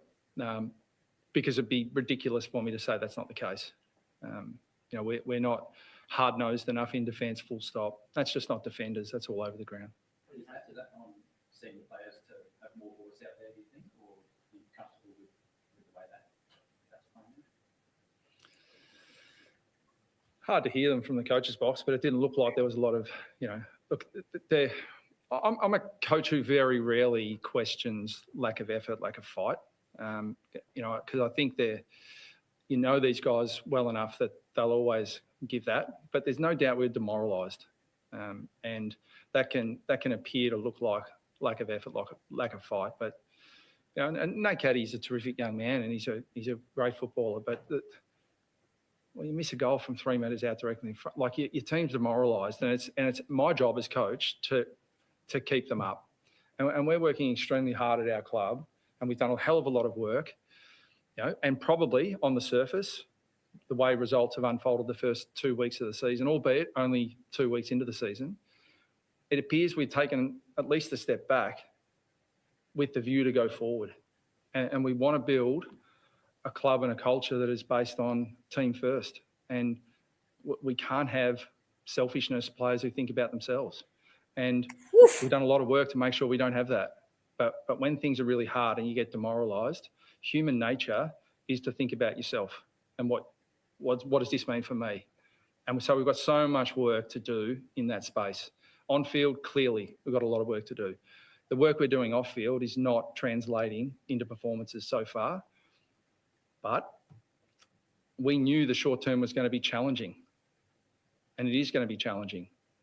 But the moves that we've made, I think, and I'm still extremely confident that it will set us up really well for the medium long term. But the short term, we just got to dig in and fight. How do you address, I guess, what you said before about maybe I'm just going to use the word selfishness a little bit. How do you address that?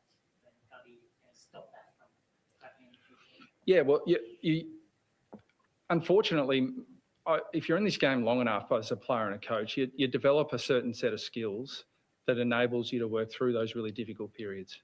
And we've got some players at the moment who are not at that level. We're developing those skills to work through it, but they haven't mastered them yet. So that's largely my responsibility. You know, it's our whole football department, but it rests with me to address that. And we can make all the quote all the facts about where we're at as a list and all those things, but after a while, I don't think people really care. And quite frankly, neither do I, because that's the strategy and that's fine. But my job in the short term is to coach the players and the 23 in particular that represent the club each week. It's a new season, but you've still got, was it 13 games that you lost in a row last year? Do you think that's weighing on the mind of players? Oh, look, we learned our lessons from last year, but I mean, I've never seen a year like last year in terms of just, the competition's never seen a year like last year where you have to play 4 mid-season draft picks, 2 weeks after you pick them because you're just decimated by injury. So that I'm not saying we wipe that, but I think it's a fair question because does it start to build and weigh on players? I don't think that'd be human if it didn't. And it probably weighs on everyone. But again, you develop a mental toolkit to deal with that. And those who've been in the game long enough and stay in the game have got it and use it. Right now, not enough of our group have it. And they certainly haven't mastered it. What's the message to the fans at the moment? It seems like you come out here and you've got some stuff you want to say where it goes to players. What's the message to the fans? Well, I've said this for 3 years that I've been here. I'm never going to tell Essendon fans to be patient because I reckon 25 years is long enough to hear the same message. But if I'm an Essendon fan, I'm watching the character of these players, and particularly the younger players, who will make them proud one day. And as frustrating as it is at the moment, good clubs stick together. And no one wants to hear all the preaching about stability and all that sort of stuff right now. But the reality is you've only got 2 options. You can give up or you can fight. Do you feel like the players will fight? Are you confident the players will fight? We've recruited based on those characteristics and we pick the team based on those characteristics. So difficult at the moment, it's because it doesn't appear to look like that. But, I believe in these guys and I think they're made of the right stuff. Did you handball 2 months, especially in the first quarter, seeing like the handball to kick ratio? Yeah, I think at one stage we thought if you handball at 10 metres it's to mark. So yeah, we but again, I can list off a dozen things that we've got to work on, but I'll be leaving out the other dozen. Thanks, guys. All right. Just scared the shit out of me. Okay, a few things. First of all, miles better than last week. That was a much better Brad Scott. Secondly, he was not calling out Caddy for Caddy's game. He was calling out Caddy for that first goal where he streamed in and that it created a demoralising flatness across the group. And that is true. It absolutely did. Yes, forget the game that Caddy had, but when he missed that goal running in and he hit the post, who wasn't demoralised by that? Of course you're demoralised by that. That's what he was saying. He wasn't picking out Caddy in terms of Caddy had a bad game. So I know you're all angry and there's a lot to be laid at his feet, and fair enough. but you got to be reading into the right stuff.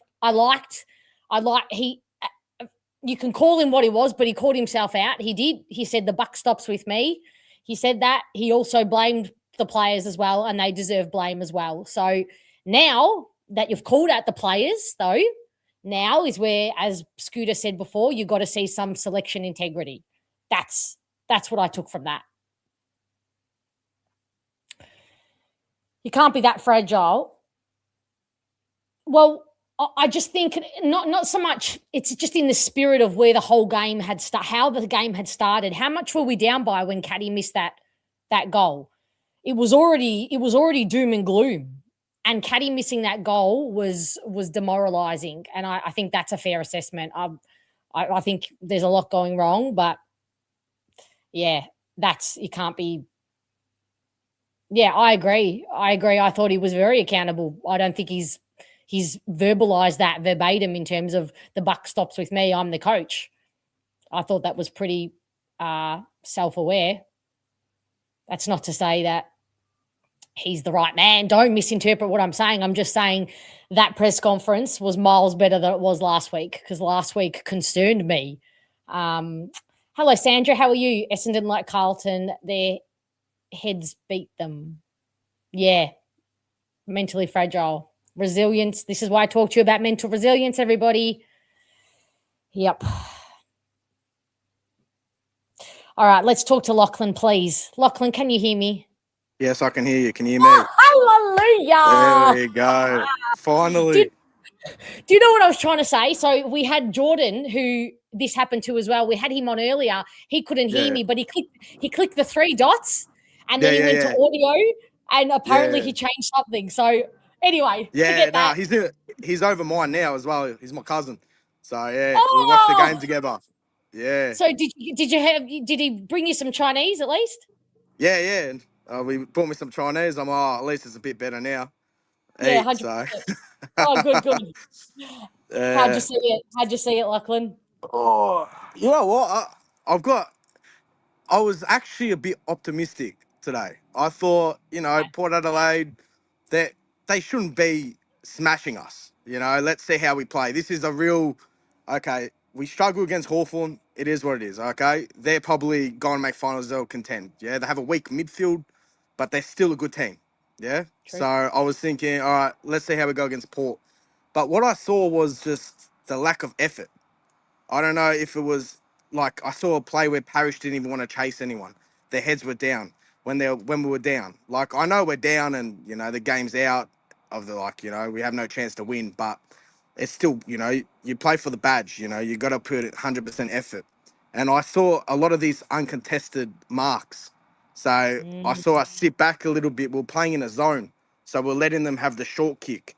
And so what we'll do, we'll stay in this zone and we'll let them come to the ball and let them have it, which is, I don't get why we're doing that. We're down by like how much? So why are we letting them have wastes 4 or 5 minutes off the clock? Why are we letting that?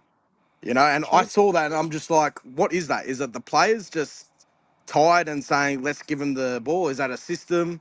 Like I mentioned before about transition, same thing. It's the same thing. I commented as well about the Sard pick. I thought he was coming back, and then that really that didn't help. I thought he was going to get named. What did you think? What did you think when you saw him lining up on Friday night in the VFL? I was like, they must have watched this podcast. They heard me. They're like, but nah. I just thought that's what we needed. I thought finally they saw something that, okay, we need that speed, that transition. But once again, if you are a slow team in this day and age of football with these new rules, you are going to get exposed. As simple as that. If you don't move the ball in transition, if you don't run through the corridor, we did the same thing. We didn't know what to do. We go down the line. And then it doesn't help when our experienced players aren't taking grabs. You look at Peter Wright and all these types of players, they're not taking the grab. I don't know. Peter Wright, ever since that injury, he hasn't been the same, like Mark and that. Like, I'm not blaming one player. It's the whole thing. But we need our leaders to step up. And I don't blame Zach Merritt wanting to leave now. Like, a lot of things were saying that he wanted to leave. Like, the way he went about it, I didn't like. Yeah. But I kind of get why, you could tell he's like above like how good he is. You know, he wants to win premierships and that. But I think at the end of the day, it's just this is the team we have. I don't know what changes we can make to make it even that much better. We need more speed. So I don't know. It's a good point. But you know what? Now that Redmond is going to be out, I think there's a good chance that Al Hawley may actually come in. But my problem is, like, we could have the best players come in, and they're probably just going to get caught up in the chaos, as Scott was saying before, Scooter, the chaos pressure ball that we get ourselves into playing.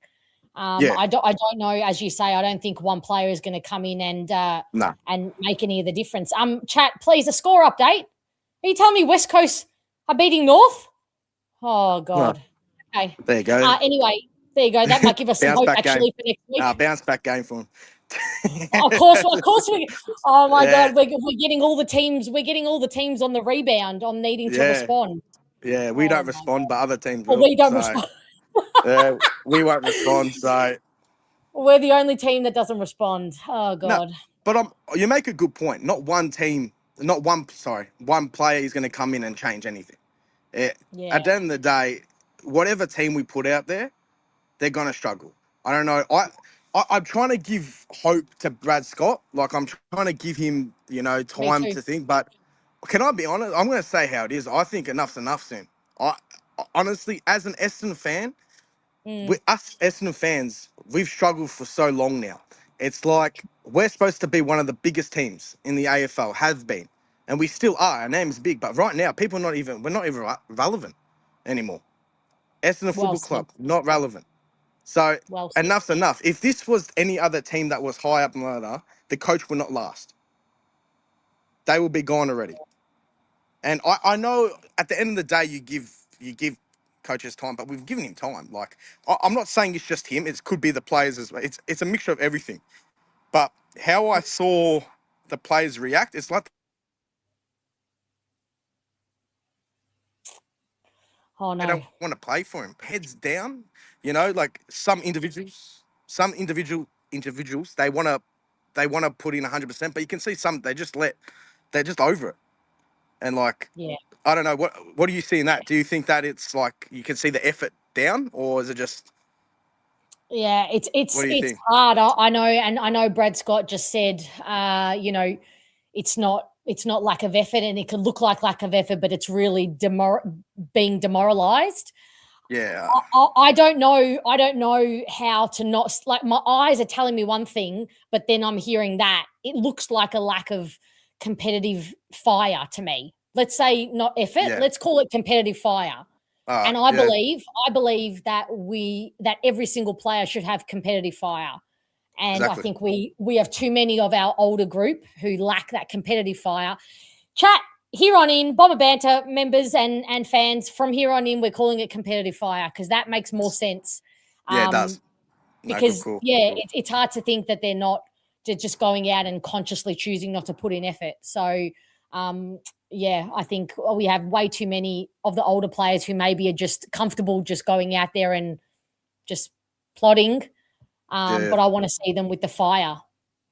Yeah, that's what we're missing. Yeah, maybe don't call it effort because everyone puts effort, I guess, like when you're out there. Like everyone wants to give 100%. You think. But I'm sure they think they are. But what I'm looking at, how can I believe that when I'm saying that? Like, how am I supposed to be convinced? Because at the end of the day, Brad Scott can say anything. He's media trained. He knows what to say. Yeah, so I could say one thing, but deep down, he knows it's something else. I don't read into that. I'm more of I want to see people take action. I don't care. Like, I don't believe what people say. I'd rather see it. So you can say all these different things to me, but if I don't see that, then how am I supposed to believe it? And exactly, like, I feel like if you even see like Carlton, obviously they're struggling as well, but a lot of people comparing to Carlton in the chat I saw before, but the difference is Carlton's actually, Voss has changed his game style. If you're actually watching, they're trying to play through handball chains through the corridor to try this transition game to adapt. What have we changed? I haven't seen any change. Honestly, I don't know, maybe. I'm trying to say that we did change in terms of our ball movement, but we're not seeing it. Okay, no, sorry. Let me rephrase that. We did work on our ball movement, and that's why you saw that reaction from Brad Scott when they asked him about, are you handballing it too much? And he kind of just giggled, and that's what I found funny because that is not what they trained. That is not what they trained all preseason, and that's why it's hard to believe that it's the players. Not you know, you can't let the players off the hook if they're not actually playing to the new system that they're trying to implement, which is to gain territory by foot, not over handball, but gain territory by foot quickly. But the caveat is quickly, so your opponents haven't had a chance to work hard up the ground and outnumber your forwards. Yeah, that's not happening at all. At all.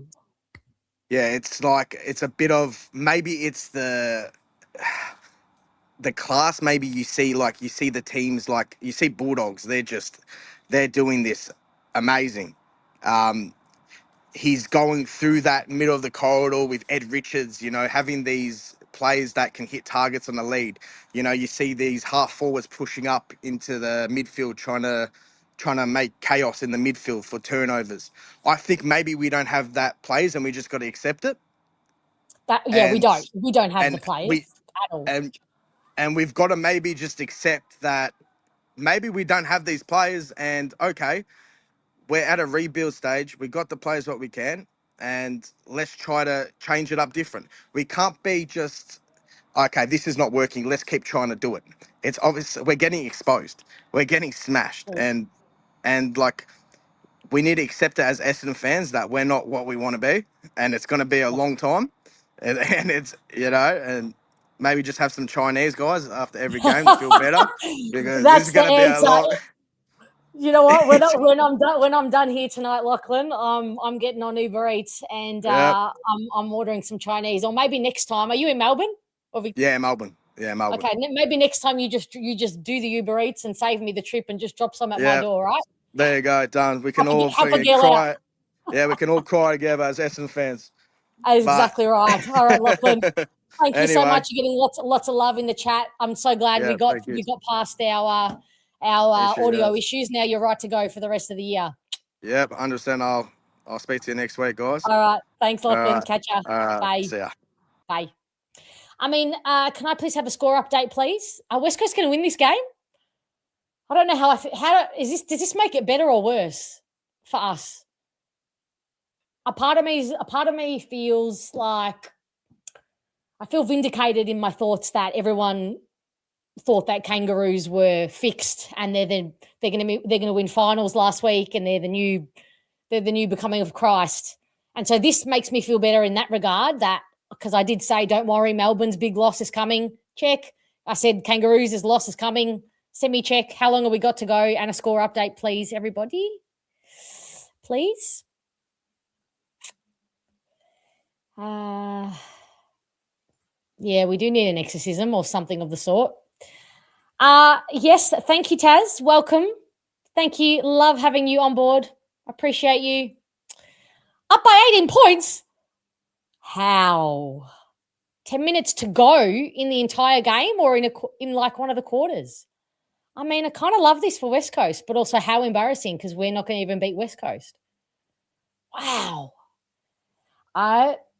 We can look at it this angle. Maybe Scooter was right. Maybe it's draft picked. Maybe just do you just want content on the draft?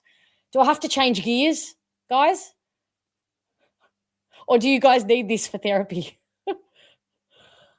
Oh, in the third. Okay, thank you. 10 minutes left in the third. Okay, well, we can't read into that too much. But are Kangaroos playing poorly or the live ladder? We're on the bottom of the ladder. Yeah, well, that's quite and easy to see.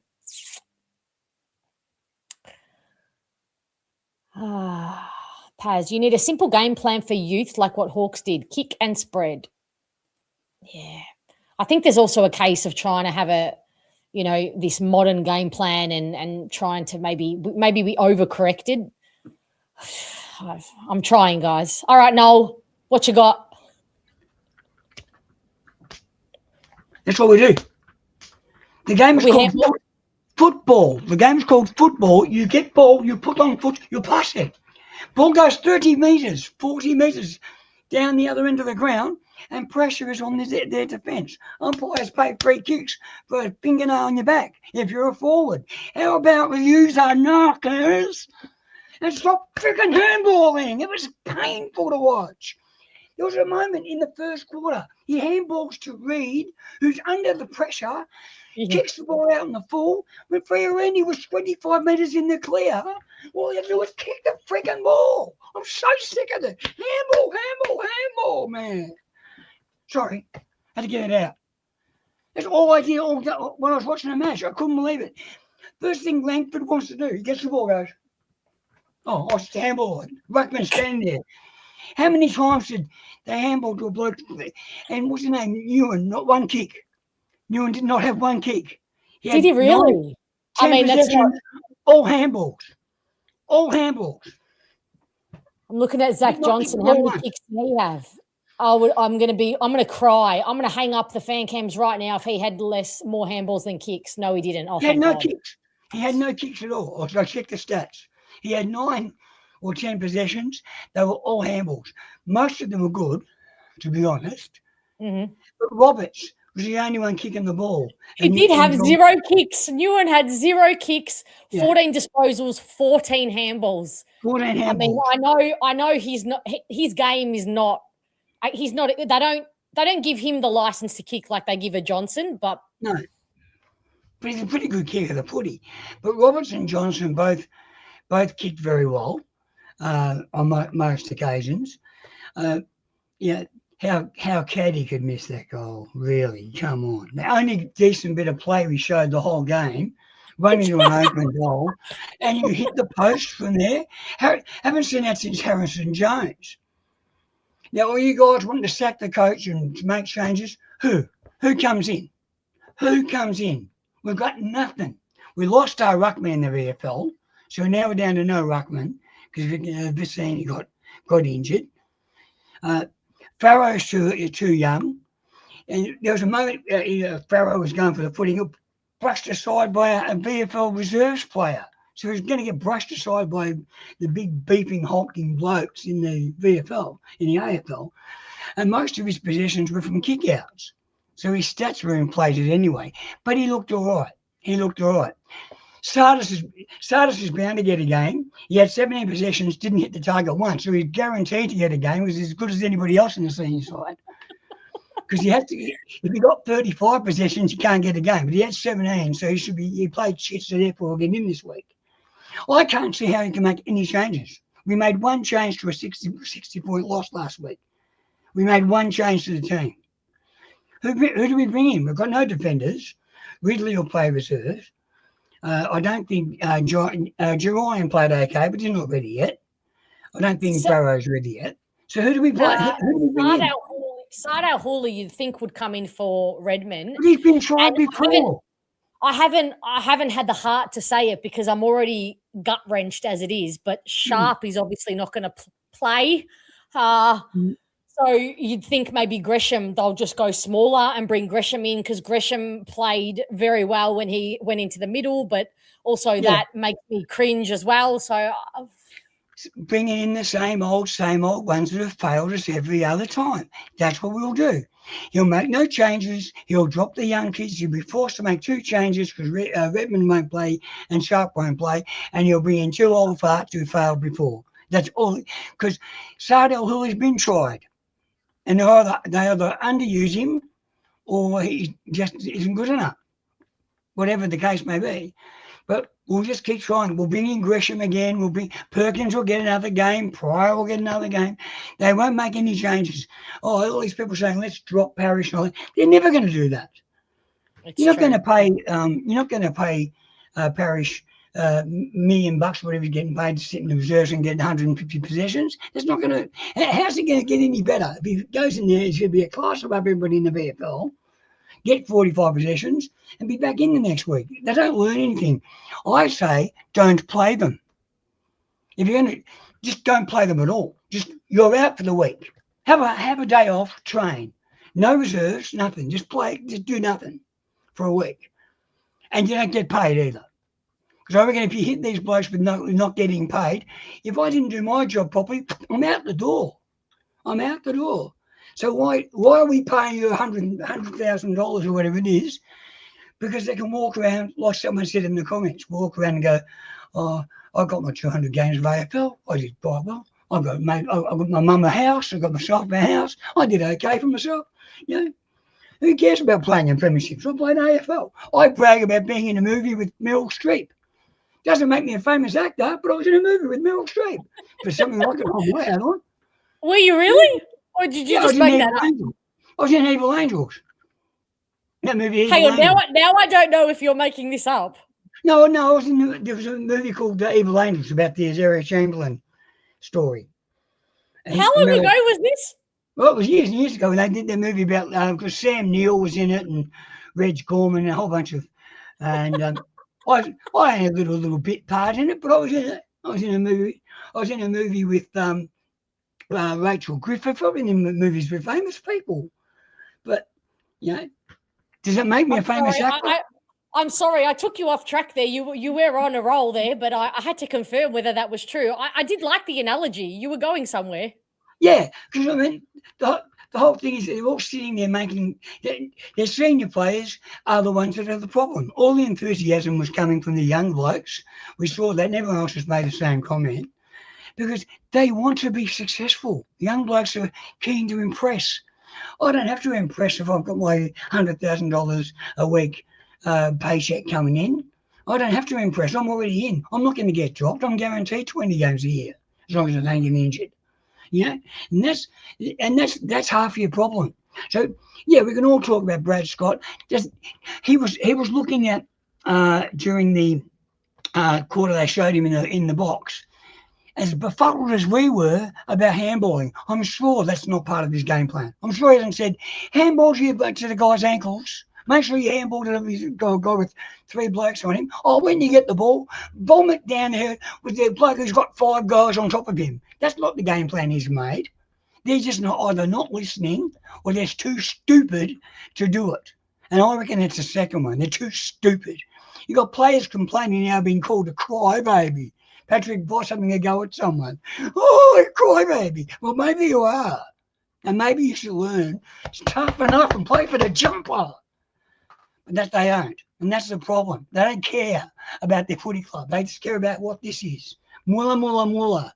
Make some money, make some ads. That's what it seems to me. And that's why we as members should be annoyed by that. Because I think it's the young blokes. If you just play all the young kids, would we be happy if we lose 100 points if we played all the young kids and got rid of all these hangers-on who are just making money for it? I think we'd be happier because at least we know the kids are putting in the effort. There was some pathetic effort. I know I'm usually the positive person on here, but it's okay. You know, but just it's positive. You're the highlight so far of my night. No offense to anybody, but we're getting Noel in a beautiful mood, and no wonder I drink. I'm so sorry, but chat, you're killing me. Noel, it's you as well, but you're killing me. The girls behind me at the football last week had their bottles. They had their port out last week, sitting behind me, and they want me to bring port to the football next time. I'm seriously thinking I'm going to find a way of sneaking it in because it's the only way to watch there. I just can't. Can you believe some of the handball? Particularly the first quarter. Why is it that the first thought is to hand pass? Their first thought. There's no time to think about it. And if you have a look now, North Melbourne, all these other sides are using the kick. They're getting the ball and you're moving the ball. Okay, you can stuff up a kick and you can over-possess the footy with a kick.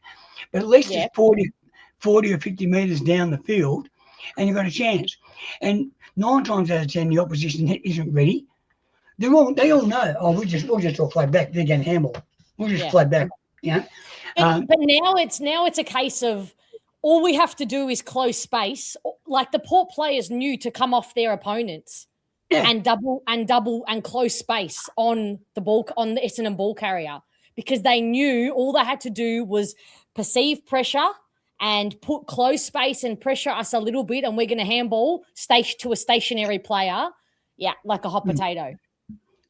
Yeah, I mean, the amount of times it happened in the first, I knew, by the way, that we were in trouble because the game started on Foxtel. I don't know if you get it on Foxtel.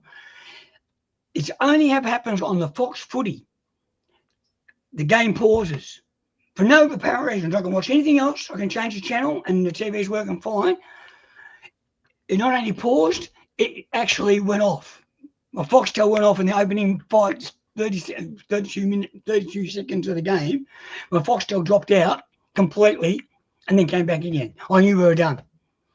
Even Foxtel didn't want to watch us.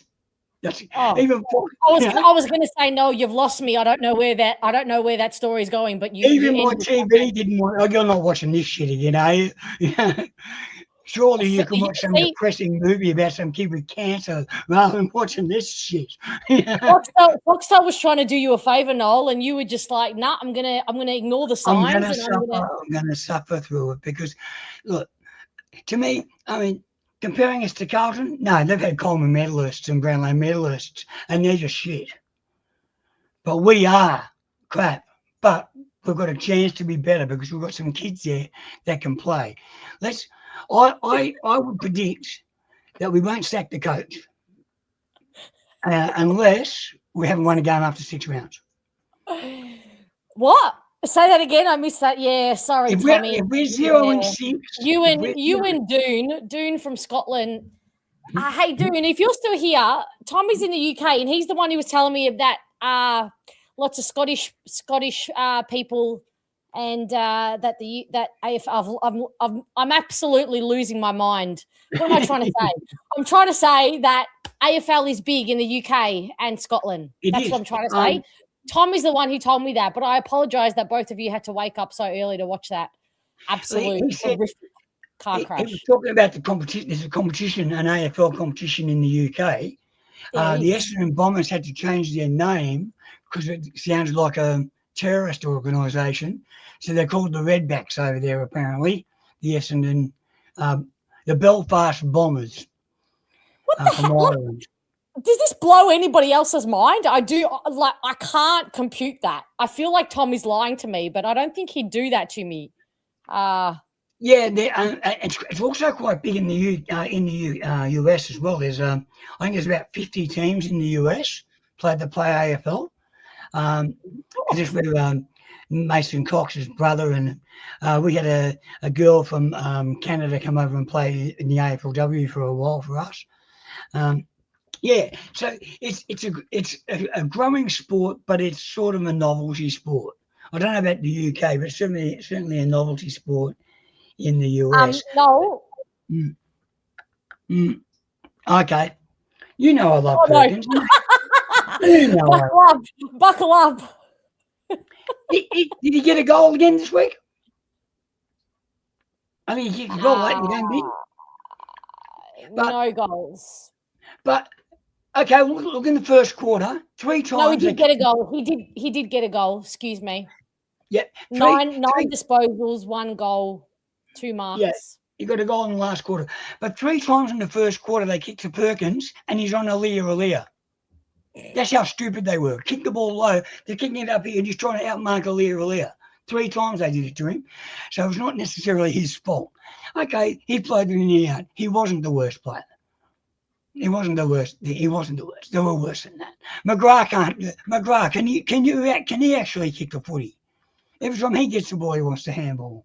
Yeah. In fairness to him, he was surrounded by 3 or 4 poor players on multiple occasions. Yeah. But so was Roberts. He's still got a boot to the ball. Yeah. True. And also, can't even blame the umpires. Can't even blame the umpires for it because it's just woeful. I don't think they would listen to the coach. So they don't listen to the coach. Therefore, the coach has lost the players, as I often say, or they're just stupid. And I just think they're stupid. They just don't listen. Dude, why would you handball when he's there? Even I know, I may not have played the game, but I've seen over 40,000, I reckon I've seen 15,000 games in my time. You know, I think I know a little bit You know, I haven't played, but I can see from the grandstand there's a guy loose here 40 metres away, but you're going to handball to this bloke, and we're going to go backwards. By the time you go to that guy, you've got two guys covering him. You know? And Fiorini was making space quite a lot. It's harder to see on TV. You notice it when you're at the game a lot more. Yeah. And sometimes why did he do that? Or maybe he didn't have anything to kick to. So that's a fair excuse. But the amount of times I've seen it where, and that was a blatant one. I'm pretty sure it was like, I'm not sure whether it was Roberts or Newen or one of them, handballs to Reed under the pump. Yeah, and they got a goal from that the ball going out of bounds on the full. That was the one where Reed kicked it out on the full. And that's why, Newen did that a few times, but they were all doing that. They literally were all doing that. The fact of the matter is he had Fiorini 25 metres clear. I watched the replay when they showed the replay of the kick out in the full. You can see Fiorini standing on his own, 20 metres, no one on him, not a soul. Yeah. You know, as if he had BO that didn't want to stand next to him. He was on his own that much. And all he had to do was run a little chip kick. Now, I'm no football brain, but even I can say, oh, that bloke's up there, I'll just kick it to him.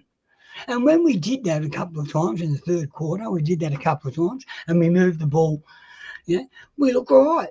We've got a forward line that can't function because they don't kick it to him. Caddy got 4 goals from opportunities, really, that he made himself. Yeah, same with Kako. With Kako. I think he was the only one with Caddy trying to create. Thank God for those two, honestly. Yes. Thank God. Sadly, he didn't have his kicking boots on, otherwise he could have finished with 5 or 6, Kako, and would have made a very interesting result because he missed quite a few shots. But, but he was having a go. Even our Harkin came on, did a couple of nice things and set some. He was the one that set the handball up for Cody to miss the running goal. But, do you mean Elechka? Yeah, I call him Elechka. Yeah, I don't care. Of course you do. A hush. Well, I just call him the hush man. Yeah. Yeah. But basically, he set up the handball. Get that moving. I mean, that to me. The Brett Scott presser was interesting.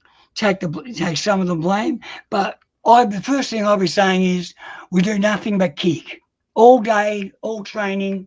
Not a handball. Do not handball. You handball, you're on the bench. Kick the ball only. Kick ball and find teammate. Have it in their brain. First option, kick the footy. Even if you fuck it up, it doesn't matter. First option, kick the footy. Get it in their head. If you handball, I'm putting you on the bench. You can come back on again. They're soft. These guys are soft now. Football players are soft. You can't criticise them. Oh no, we're on social media and they call me a name. They can't handle any hard lessons, and that's your problem. That's your problem. It's not just Essendon. It's lots of teams. The same problem over and over and over. I'm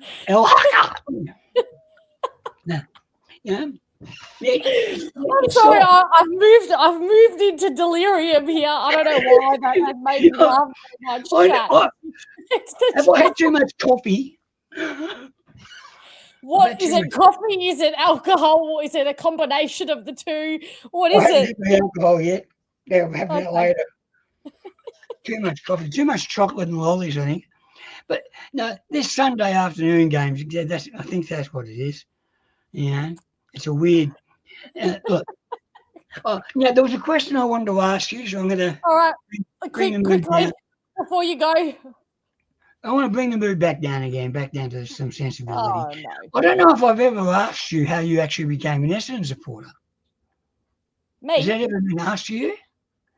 As to what? Mine was Jeff Leffen. I don't think that's a story for tonight. Because you're paying your psychiatrist pretty well now. We've all got. I've got her on. What's it called? Speed dial. Yeah. I'm just going to jump onto eBay and see if I can find a couple of players. Yeah. I used to go on eBay. I went on eBay once and set up to sell free kicks. Now we're going off topic here. All right, Noel. No, to sell free kicks. I want to see if you actually buy anyone's willing to buy some free kicks so I can give to the Essendon Footy Club. All right. No. So, are you going to the game next week? Well, I've got a ticket. I Okay. probably will. Because you paid your money. You know, you pay your money, you pay your price. You know what they say. That's true. But then I also think that I've paid my ticket. But then when I go there, I'm gonna get my hot chips. I'm probably gonna get a drink. So that's all. I haven't paid for that yet, so I'm gonna spend more money. I buy a footy record and a Powerade. That's it. I don't spend money much at all. Do you BYO your own food? Do you bring snacks? No. I usually have something before I go, or I have something after. I have a Powerade. That's not very fun. I've bought food at the footy before, but it's pretty expensive and it's pretty ordinary at It's true. best of times. So I get a Powerade. I have my 4-color pen, so I can put a different color for each quarter. You know, you've got your things that you do. And I buy my footy record, and I've got piles of footy records sitting at home. But yeah, that's I don't drink at the footy. You know, I can't do any of that. Fair So enough. generally, I don't. Yeah, like when I'm doing stand-up comedy, I like to have my head. I know who I am. Fair Anyway, enough. guys, let's Good all night. suffer next week, huh? Yep, that we will. Thank you, By the Noel. way, Take care of yourself. West Coast Eagles are dominating at the moment with 98 to 67, 19-minute mark on the last quarter. So it looks like West Coast. We're in trouble. We're in trouble. That's for sure. Next week with North on the rebound. So looking forward to that and doing it all again. See you next week, Noel. You have made the chat and myself feel better. I needed that laugh. I'm sorry for being so crazy and over the top today. Bye-bye. Ciao. Bye. Whether you can call it what you want, but we all needed that little bit of medicine, right? How are you, Jade? Hi, I'm good, Fiona. How are you? Oh, I feel for you. How are you doing up there? When are you coming home? Tomorrow morning, thank God, and then off to work. So I can about How today. was it? So yes, How was it being there? yeah, not fun. There was basically probably 3 Essendon supporters around me, and then the rest were all Port supporters. So that was fun. So yeah, just as if watching the team wasn't hard enough. You had to be surrounded by Port. Credit to them. They came to play and they played well. Oh yeah, they just kept wanting more and more, and I'm thinking you're already up by 10 goals. What else do you want? I mean, I already called the game by quarter time. I shouldn't have, but I did. But I'm sick and tired of playing this catch-up footy that we basically play now every year, which is very frustrating to see that all the time. Oh, really well said. The catch-up footy is killing. It's just soul killing, and I can imagine it's soul killing as a supporter. I can imagine what it's like as a player, always feeling like you're catching up and you're chasing. Yeah, you can't give these, like, I don't care who it is, you can't keep giving teams 5-6 goal leads in the first quarter and expect, we'll come back by quarter time, half time. No, you won't. You need an absolute miracle to come back after that. You need them to stop them from kicking any sort of points or goals. And then you might have a chance, but there's just no consistency. The boys were already cooked by half time. Like, you see them go from one play to another and they're just jogging at one point. And I'm like, for God's sake, you're professional athletes. You're fit enough to run. The amount of running they did for this preseason as well that you and I had seen, I feel like they just haven't learned. I feel like they're just not learning. They're not learning. Oh, it's just freaking frustrating because I don't know how the hell we're going to go next week with North, because North obviously losing at the moment. And it seems that that's a positive for when teams lose the week before they play us, because then they win. So I don't know how the hell we're going to go against North next week. I don't know. I'm trying so hard to keep my hopes up, but I don't know how I can anymore. It's too hard. I know, Absolutely and too high. it's painful though that we're already saying this at round 2. It is Yeah. so. I'm going to use Brad Scott's word, but it is demoralising. If they Yeah. think it's demoralising inside the 4 walls, it is demoralising outside of them too. It Oh, is so 100%. hard. I can only imagine. What did it feel like for you out there, being there at the ground? Yeah. Like you get more, you get to see the whole ground as a whole and Yeah. behind the scenes more than what we see on TV. Yeah. Did it Yeah. look like a lack of effort? What did it appear? Yeah. Yeah, lack of effort definitely was to me. Like I just felt like, there'd be some points where they're like all of a sudden got, a little bit of energy to run for the ball. I remember there was one play, I think might have been during the second quarter, when Sharpie was bloody running his heart out just to try and get the ball, and I think it ended up either took it forward or went out of bounds. But he just just little pieces of that, you'll see that sometimes, but it's just, like I said, there's no consistency. Absolutely no consistency whatsoever. Like, I don't get it. I just feel like all parts of the team, they're just not gelling. Like, I don't get it. I'm not accepting excuses anymore. I'm really not, especially to all the senior boys, like our midfield mainly. Like, for God's sake, you've been around, you've been together long enough, you know what you've got to do. Just get the effing ball and just go. Stop screwing around. Like I was agreeing with Noel with what he was saying. It's consistent handballing. I feel like that's the game plan, is consistent handballing. Just get the ball. I don't care if you get the ball and you kick it to nobody, but just get the ball and kick the bloody bastard. Seriously. I don't care if it goes to no one. But it's hard to do that now because you've got the lasso rule. So it doesn't really quite help. But no, it's just frustrating. I don't know what the game plan is. I want to read it. I don't know if we can get it. That would be a world first. If they put it all in a little booklet and sent a copy out with our membership, with our memberships, a copy of the game plan. Yeah, I'll take that instead of the stupid membership pin. No worries. I'll take that, no problem. But no, like apparently, like Bud made not a good statement. I shouldn't say this. Like he was saying, that members and supporters don't need to be patient after waiting 25 years, which I understand his point, but don't stop saying it. I'm sick of all these words. To me, it's just all talk. It's all talk and no action at this point, because that's consistently what it is. And it's not going to surprise me we end up being 0-6 and then we win Anzac Day. I will genuinely laugh if that does happen, because I'll be like, yay, we waited. No, I was going to say 7 weeks, and it's not 7 weeks. It's more than that. So I'm pretty sure that came up last week. Last week, and I said, if we wait until Anzac Day to get our first win, I'm probably not going to be mad. Yeah. Because we win that once in a blue moon Anzac Day anyway. So, the rule used to be every 4 years. That's what it used to be. And now it is whenever they're in the mood to win it, really. So, but who knows? I don't know anymore.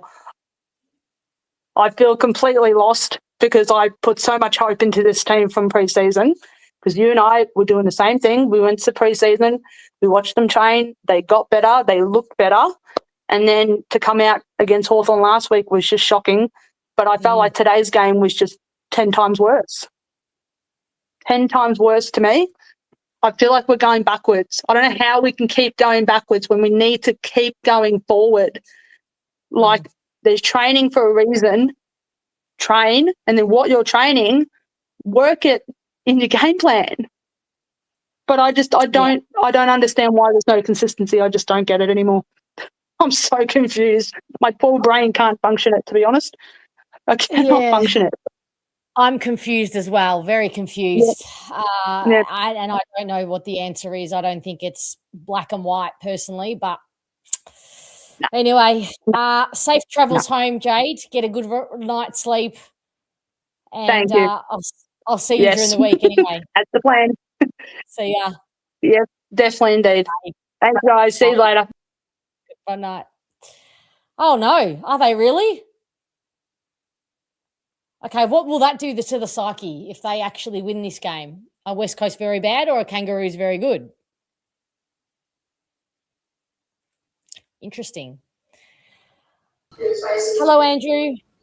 Oh, good evening. Good evening. Oh, I've been listening to all the drama, the excitement, the sadness, the anger. It's been a great what do they call it? Movie. Fruit salad of Fruit stuff. salad as well. Yeah, it's been all that, and I've really gotten. I know we spoke about the team selection the other night about accountability, midfield, wingers, players playing, and accountability. And unfortunately, I'm a bit confused. I'm confused in relation to is the game plan and the coaching, or is it the players who are not able to execute the game plan? I don't know. I don't know either. So it's going to be a collective responsibility or punishment in the sense of what's going to go on. I would have liked to see the actual leadership group of the club, the captain, the vice captain, and who else in that leadership group, and the coach saying back in Adelaide and nutting a few things out before they came back to Melbourne.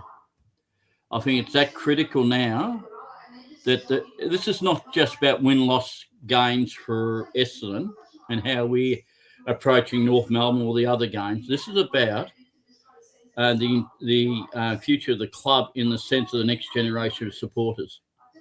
Okay. It's way beyond now a situation whereby we can accept another wasted year. We can accept, the poor young players who are playing in a team demoralised in confidence or actually comradeship. Because I don't see that with Essendon. I don't see. So when I was watching the game, I'm not sure if you picked this up. Once the pressure came on, they went into a safety net for themselves. I better get a kick. I better do something for me because I'm looking bad. It wasn't about team and team output. It was about survival for my reputation, and they started to chase the ball a bit. Hey, Andrew, can you just turn your TV down a little bit? Is that all right? Yeah. Yeah, no problem. I didn't realise the TV was in a different room. It is quite loud, isn't it? Sorry, I'm just conscious of that. Good. That's very professional. Very Sorry, I didn't expect you to have to get up. It's in the other room. I'm in my office, so it was picking up the noise quite well. Well, because my partner's got the TV up there. All good. But so there's a lot of questions to be asked, and a lot of honesty needs to be presented, because the advantage now is we've seen 2 games, so we can turn it into a positive. Okay, we shouldn't be waiting. We shouldn't be waiting to halfway through the year, and then we're all basically throwing the sink out the window and throwing ourselves off the cliff. We should be basically now assessing what's happening, what's going wrong. I don't think it's acceptable to Scott to say what he's saying, but I don't think it's a situation now that we say, well, pack your bags and go, Scotty. I don't think that's that easy. There are some issues within the team.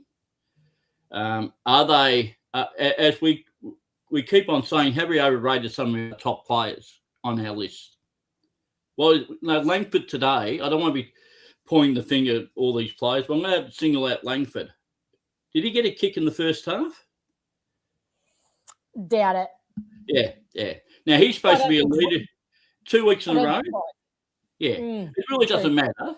Look, you can be a leader on the ground and have 1 or 2 kicks. Like you can, the effort, the enthusiasm, the encouragement, all that sort of, that's leadership. It's not just about your own stats. It's about what you give around to all your young players around. He's in that forward line. You've got Caddy, you've got Kako, you've got Haas, you've got Perkins.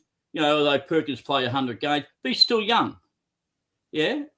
He needs to step up and give them some leadership in relation to how he goes in for the ball, putting his body on the line. I don't think he actually does that, and that then rubs off to everybody else. It's that sort of look which is not good. But he'll be selected next week. He'll get a game next week. Yeah. Parrish will get a game next week. Parrish, he got a few stats, but I didn't see him defending too well. I didn't see him chasing his player up in the back line, and he's not the only one. So let's go away from. I don't want to go through all the players who I was disappointed with, but because they're the same culprits each week. That's right. I'm very keen on Condodonis. I thought there's some signs with him. He played, I think the signs there, and also all the young players. I thought they had. But the signs were when they actually got space and when they were allowed to spread and use their skill and their run and carry. We didn't see that. I don't felt like that only happened when I felt like kind of Port took the, the foot off the accelerator in the game, and the sting had gone out of the game. Well, that's right, exactly right. And look, every AFL player, I will say 99% of AFL players are very good footballers. They're elite. That's why they're there. Every club has, they're not second level players. They're not, country footballers. They're not, playing for EDFL or whatever. They're playing the top level of football. So they've got the skills. It's basically the mindset of these players and the actual coaching or whatever that is. So we have to draw a line somewhere, and I reckon it'll be after Dreamtime at the G, when we could be, and I hope not, because that will be a terrible, terrible situation where when no wins. I can't. Well, on today's highly probable. Well, highly probable. How much did we lose by today? What was it? 60 odd? Is it under 60 points? I haven't got because I lost 133 to 70. So okay, 63 points. Well, apparently that's the first time in our history that we've lost 2 games, and I think by more than 10 goals. That says a lot. Yeah. We've lost games. Obviously, we lost a lot of games, but for that a 10 goal, in excess of 10 goals, that's the first time in our club history which is unforgivable. So. Jordan, you're right in terms of it. The thumpings, I can't even bring myself to think of what the Bulldogs are going to do to us. Well, oh my God! And that's on Easter. That's on Easter Sunday. So Jesus is crucified, just as our team is going to be. Yeah. Well, there might be a resurrection too. Didn't the resurrection happen? Sunday's on the Sunday. The crucifixion's on the Friday. So we don't. Oh, right. We don't. Excuse my religious. Yeah. Well. My lack of religious knowledge. Okay. Well, that's okay because that. Look. The thing is, we can. Let's just hope we can hold it together, and the team. No, I don't. I don't think there's any holding together. Well, okay, but this is fresh. That's how I feel in this moment. I'm probably going to feel different tomorrow. Don't worry. Yeah, and we have to realise that now, as I said to you, Scott doesn't make many changes, and I was a bit shocked that he made one change when he fully knew that Port Adelaide has some tall players in the defensive zone. They're big players. The fullback and centre-half back and a few others, they're fairly big. They're monsters. Poor old Perkins, I felt sorry for him when he's fronting up to Mark in our forward line, against, it was just ridiculous, absolutely ridiculous. And then when he just moved away, he got into the game a bit, but that's just bad positioning, bad coaching. What are you supposed to do? Anyway, that's all I'm going to say. I don't want to go on too long, bang on about it. I don't know if that's going to happen, Rhapsody. I reckon it's looking at a 150 mark. Well, we don't know.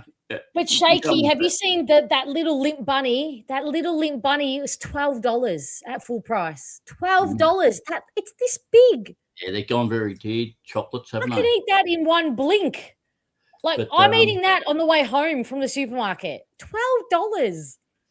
Man, gonna need a lot more donations from you guys if I can afford some Easter eggs to this year.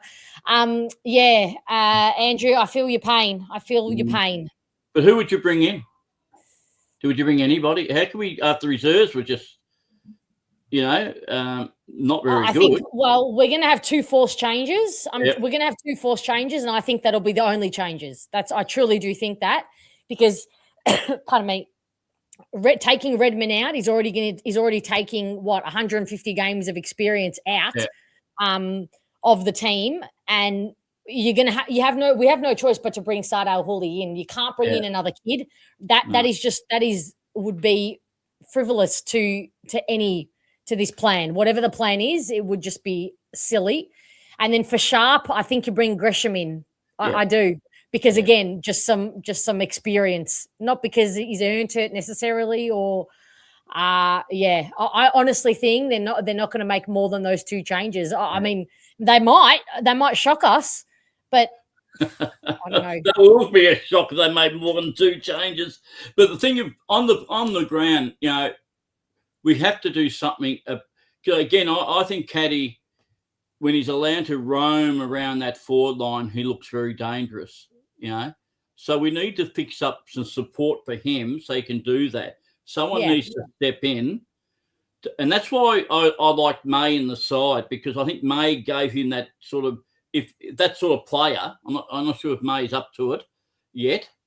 And he might not be, but we definitely need support in that forward line. Now, Langford was supposed to give him that support.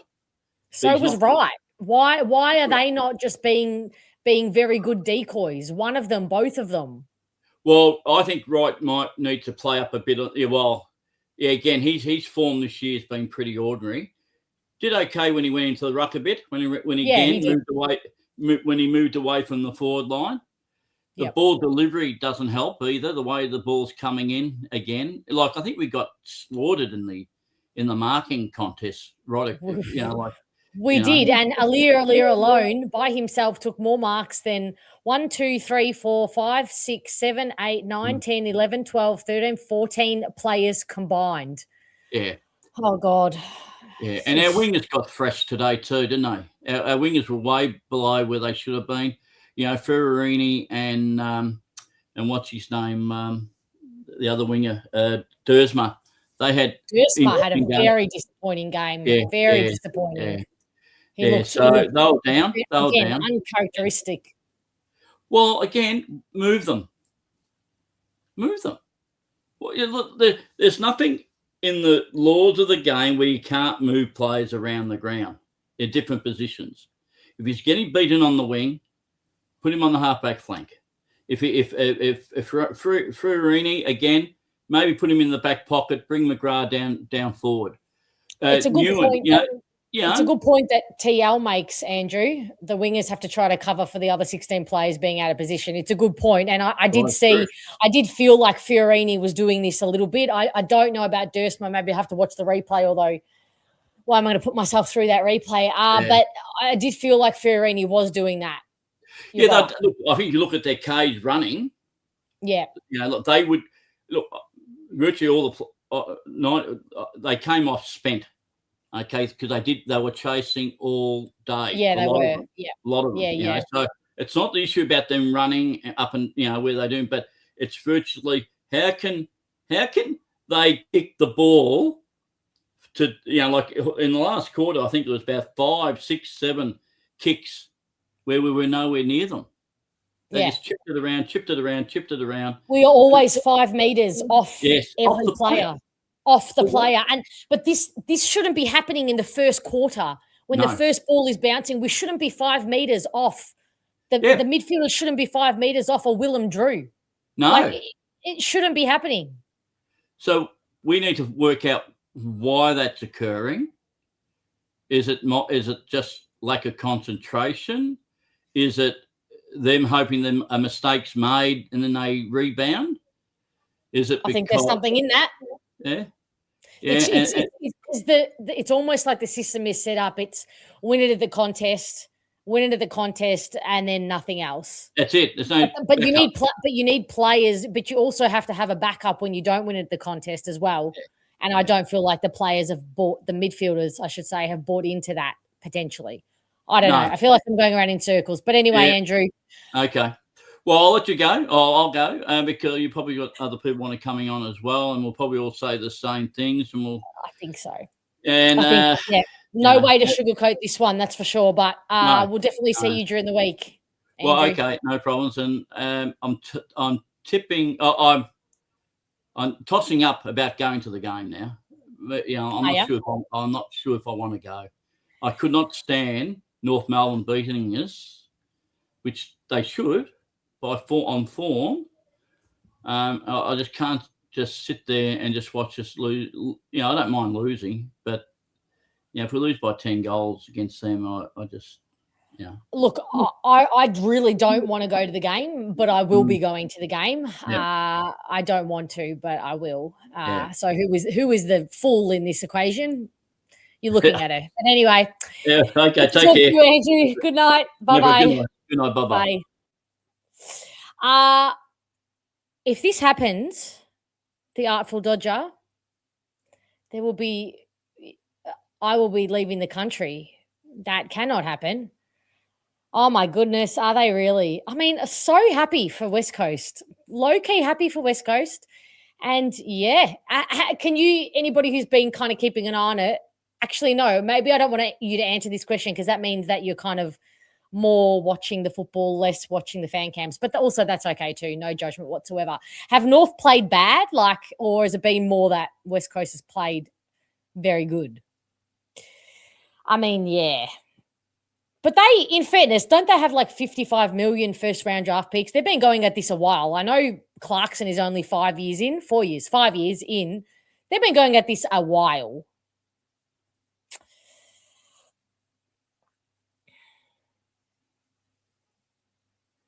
Oh, did you really? Oh, Craig, I love you. Yeah.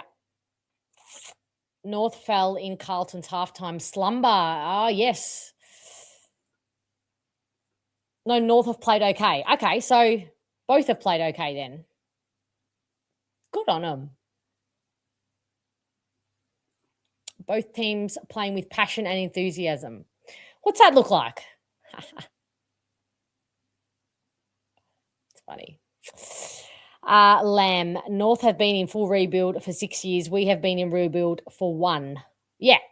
I mean, 1, have we been in full rebuild for 1? No, when did Kaltumi say it started? When Caddy and Roberts came in. So that's 3. They're in their 3rd year. Yeah. So let's say 3, but North should be past us. I will not. I think I absolutely expect them to be ahead of us. Definitely. Great point. Essendon is second to the ball. Yes, we are. Yeah, we are second to the ball. Well, look, if we finish on the bottom of the ladder or we get a first-round draft pick, compromised because of Tassie, compromised because of NGAs, but we'll still get a quality kid at that level, so at that kind of number. So we need to make the most of it. Matt Rosa has the most important job throughout the year. He will be, not should be, he will be having scouts going to all of the state league games. So, he's the most important person this year, I think.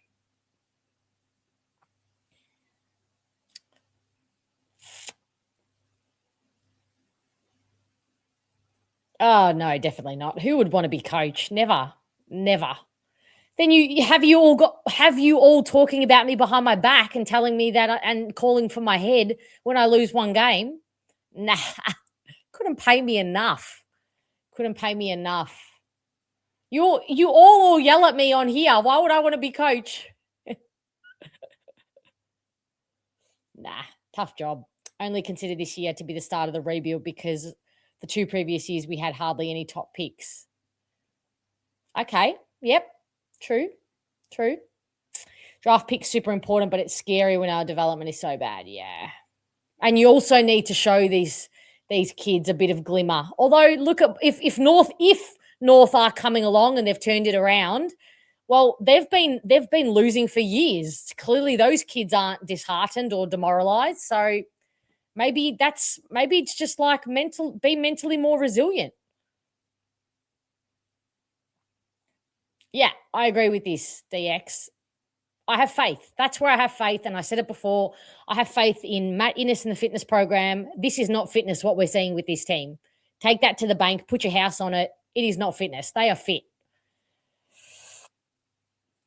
Kobe Buick. Yeah. Yep.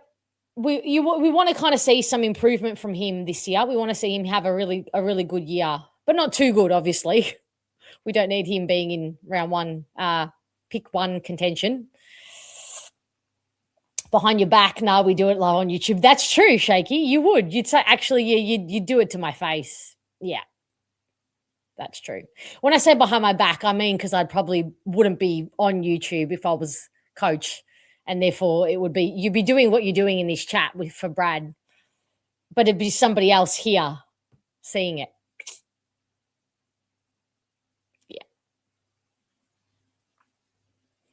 Yeah. You'd be calling this in the first week because I'd get so emotional. I'd be like, oh, why can't we all just play better? You all suck.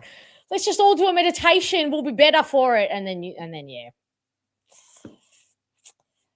That's okay, Webby.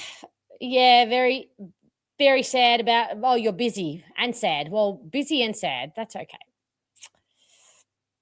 We had 20 years of Dodo recruiting and I already see Rose's. Yeah. That's one thing I think we can all agree on. Absolutely, for sure. That's true. Then I would have to wear some, and I would be as self-aware as Brad Scott, and I would say that I'm at the head of the ship, and therefore I take blame, which he did, in fairness. 18-year-old kid is always a hit and miss. You're right, Sandra. You're right, Sandra. They are on potential until proven otherwise, right? You're not going to get me, Greg. You're not. I'm sorry. I appreciate you being here, but I just, you probably know I've been kidnapped if I jump on that. We need to move forward, not backwards. Yeah. West Coast by 17 points. Good on him. Good on him. Actually, Blake, we watched it together here, which tells me that you haven't been here. So why? No, absolutely no judgment. We watched the presser earlier, and it was a vast improvement on last week. That's all I'll say.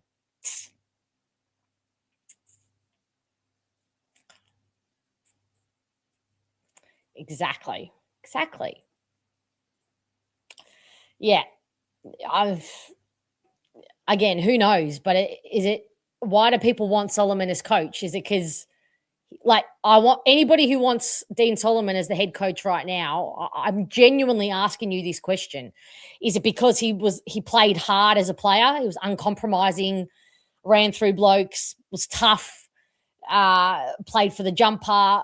Is that why? Is that the main reason why people are hell-bent on Dean Solomon being coach, or I've seen his name floated?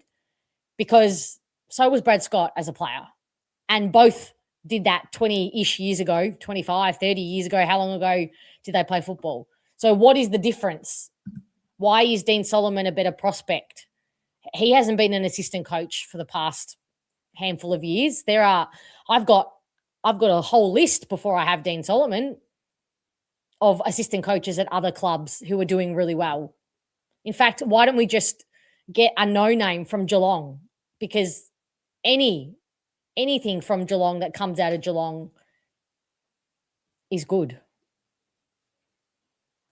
Yeah, you'd be saying this on my first day.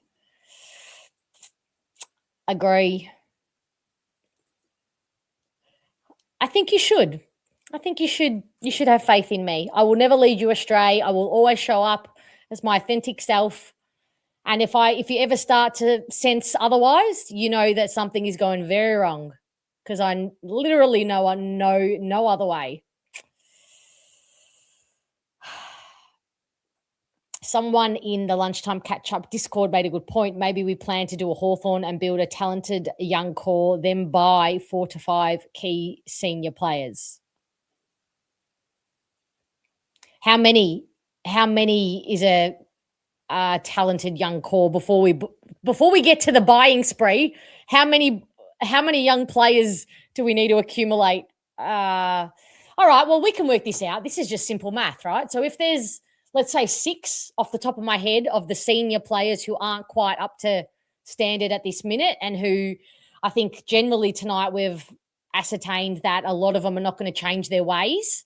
If that's 6, and we can quite categorically say there's maybe 10 really, maybe more than 10. Was there more than 10 really good young players who you see a future in? Yeah. Caddy, Kako, Roberts, Johnson, Nguyen, probably put in there. Kondo, Sharp, Farrow, Huss. Okay, conservatively 10, let's say. How many more do we need before we go on the buying spree? Because we've got the cash. The controversial "you all suck" coaching model, I like it. Yeah, it seems to be working. Zach Merritt is already switched off. He doesn't want to be there. Body language says it all. I disagree. His body language last week was terrific. Terrific. Disagree with that, Eddie. But, I mean, you kind of wonder how much longer he can keep it up. Officially 18th, I'm going to bed. Oh, Jez, don't go to bed. Just hang here. Your drafting record is better than Dodoro's by a long way, and I only watch draft videos. You have a spreadsheet? Do you really? I want to see this spreadsheet. Herb, probably not the answer, but I'd take him over Brad Scott any day of the week. Yeah, disagree, but fair. Definitely fair. Yeah. Oh, that's so no judgment whatsoever. I probably needed a walk as well and a tequila, but came straight here for the community, and I will. But fair enough. That was a good decision, Blake. Well done. I don't mind this. I love this. Get Luke Hodge in. Don't mind. Bit of Travis Boak, Luke Hodge feels. Both. Let's get both. We've got the money. Splash the cash.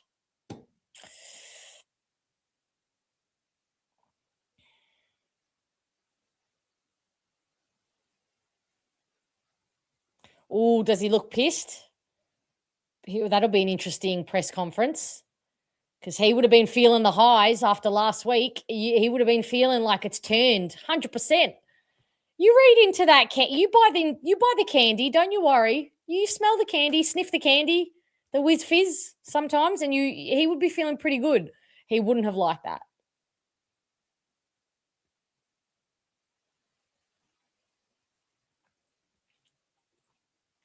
He is on the coaching staff in the back line. But my point was he hasn't been an assistant coach. Skipworth, yeah. You are very welcome, Spiros. It's a honor having you here.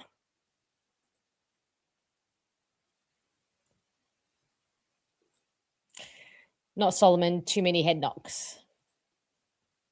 Which one? All of them?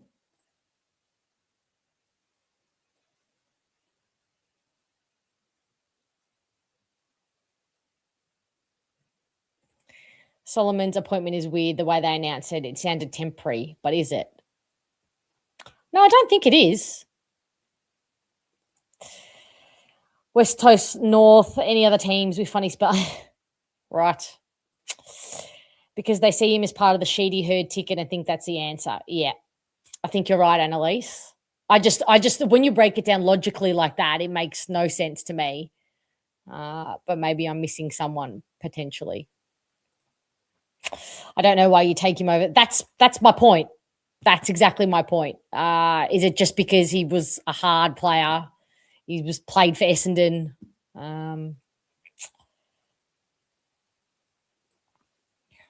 Hello, Leroy. The Solomon talk is rose-coloured glasses as usual at this club. No Bombers fan is clamouring for Campbell Brown or Shane Mumford to coach. Yeah.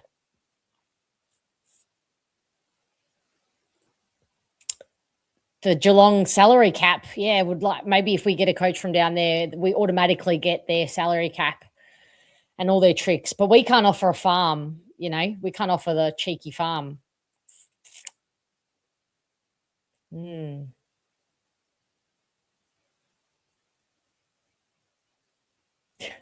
Exactly. Same. No, we don't. No, we don't, Sandra. Essendon now has a longest losing streak in the league. Yeah, we do things really well, don't we? What about Jimmy Bartel? Is he interested in coaching? I haven't really, you don't really see him applying for all the coaching jobs, the Melbourne job, the Port job. I don't know if he just loves the media, just loves being in the media too much, a bit like Matthew Lloyd. He's never been interested really in coaching because he just really likes the media.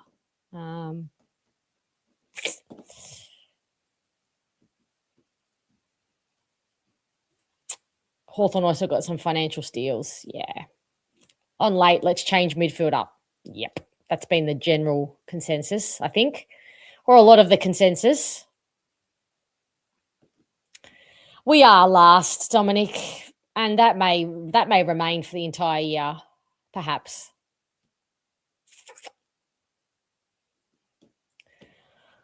Alrighty, team. Should we end it? I think we might say sayonara.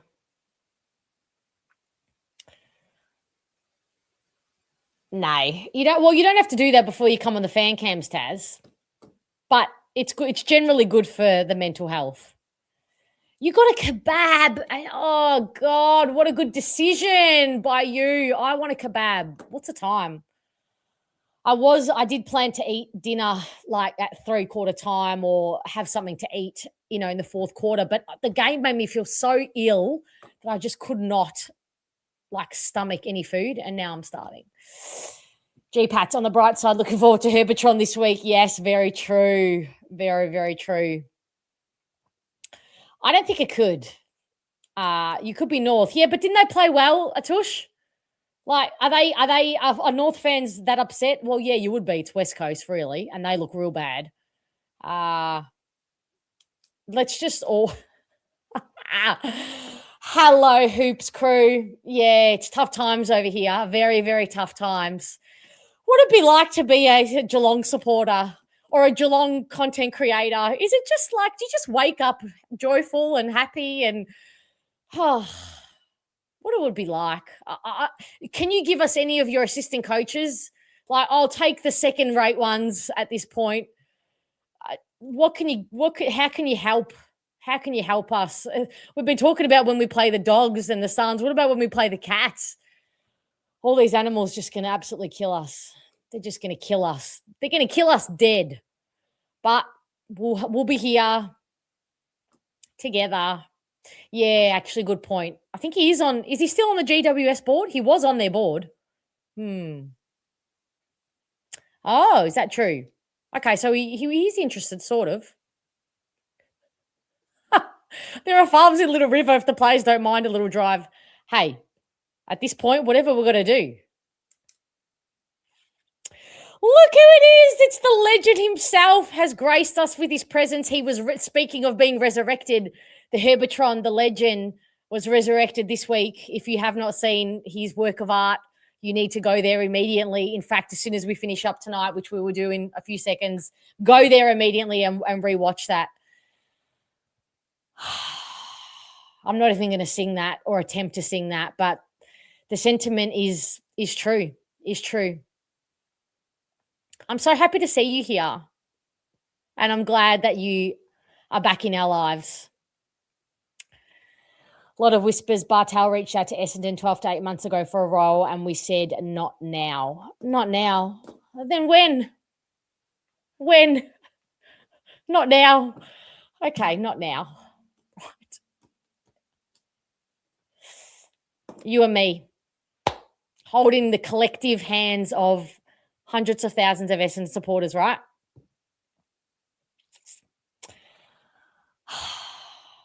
Alrighty. Let's go, team. I'm going to go eat something, drown my sorrows. Maybe I'll go for a walk, although it's dark now. Can't do that.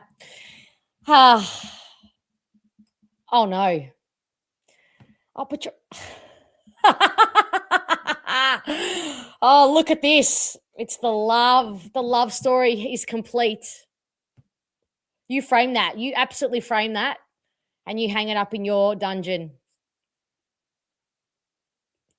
All right, team, you're all great. I'm sorry it wasn't a bit more upbeat tonight, but I got to show up real in my absolute wholeness, and that is just how it felt tonight. I didn't feel like any part of me felt any kind of joy, but you guys in the chat, you did bring me a lot of laughs. Noel brought me a lot of laughs, and sometimes it's just fun to talk shit, right? It's probably going to feel shit again tomorrow. But the good news is, here's one piece of good news. It's Sunday, no weekend of footy shows. We only have Monday to Friday of footy show segments to get through, not a whole weekend of footy show segments to get through. So let's hold on to that, okay? Everybody have a wonderful, wonderful week. Pommy and I will be here tomorrow night for the rating show. Maybe we're just going to skip the rating show and talk about our favourite movies and favourite foods and talk to you, chat, because I don't feel like rating the team. But we'll see how we go. Might wake up on the sunny side tomorrow and feel better. Have a wonderful week, and I will see you all tomorrow night. Please hit that like button on the way out and subscribe if you haven't. Much love to you all. Have a wonderful sleep tonight, and I'll see you through the week.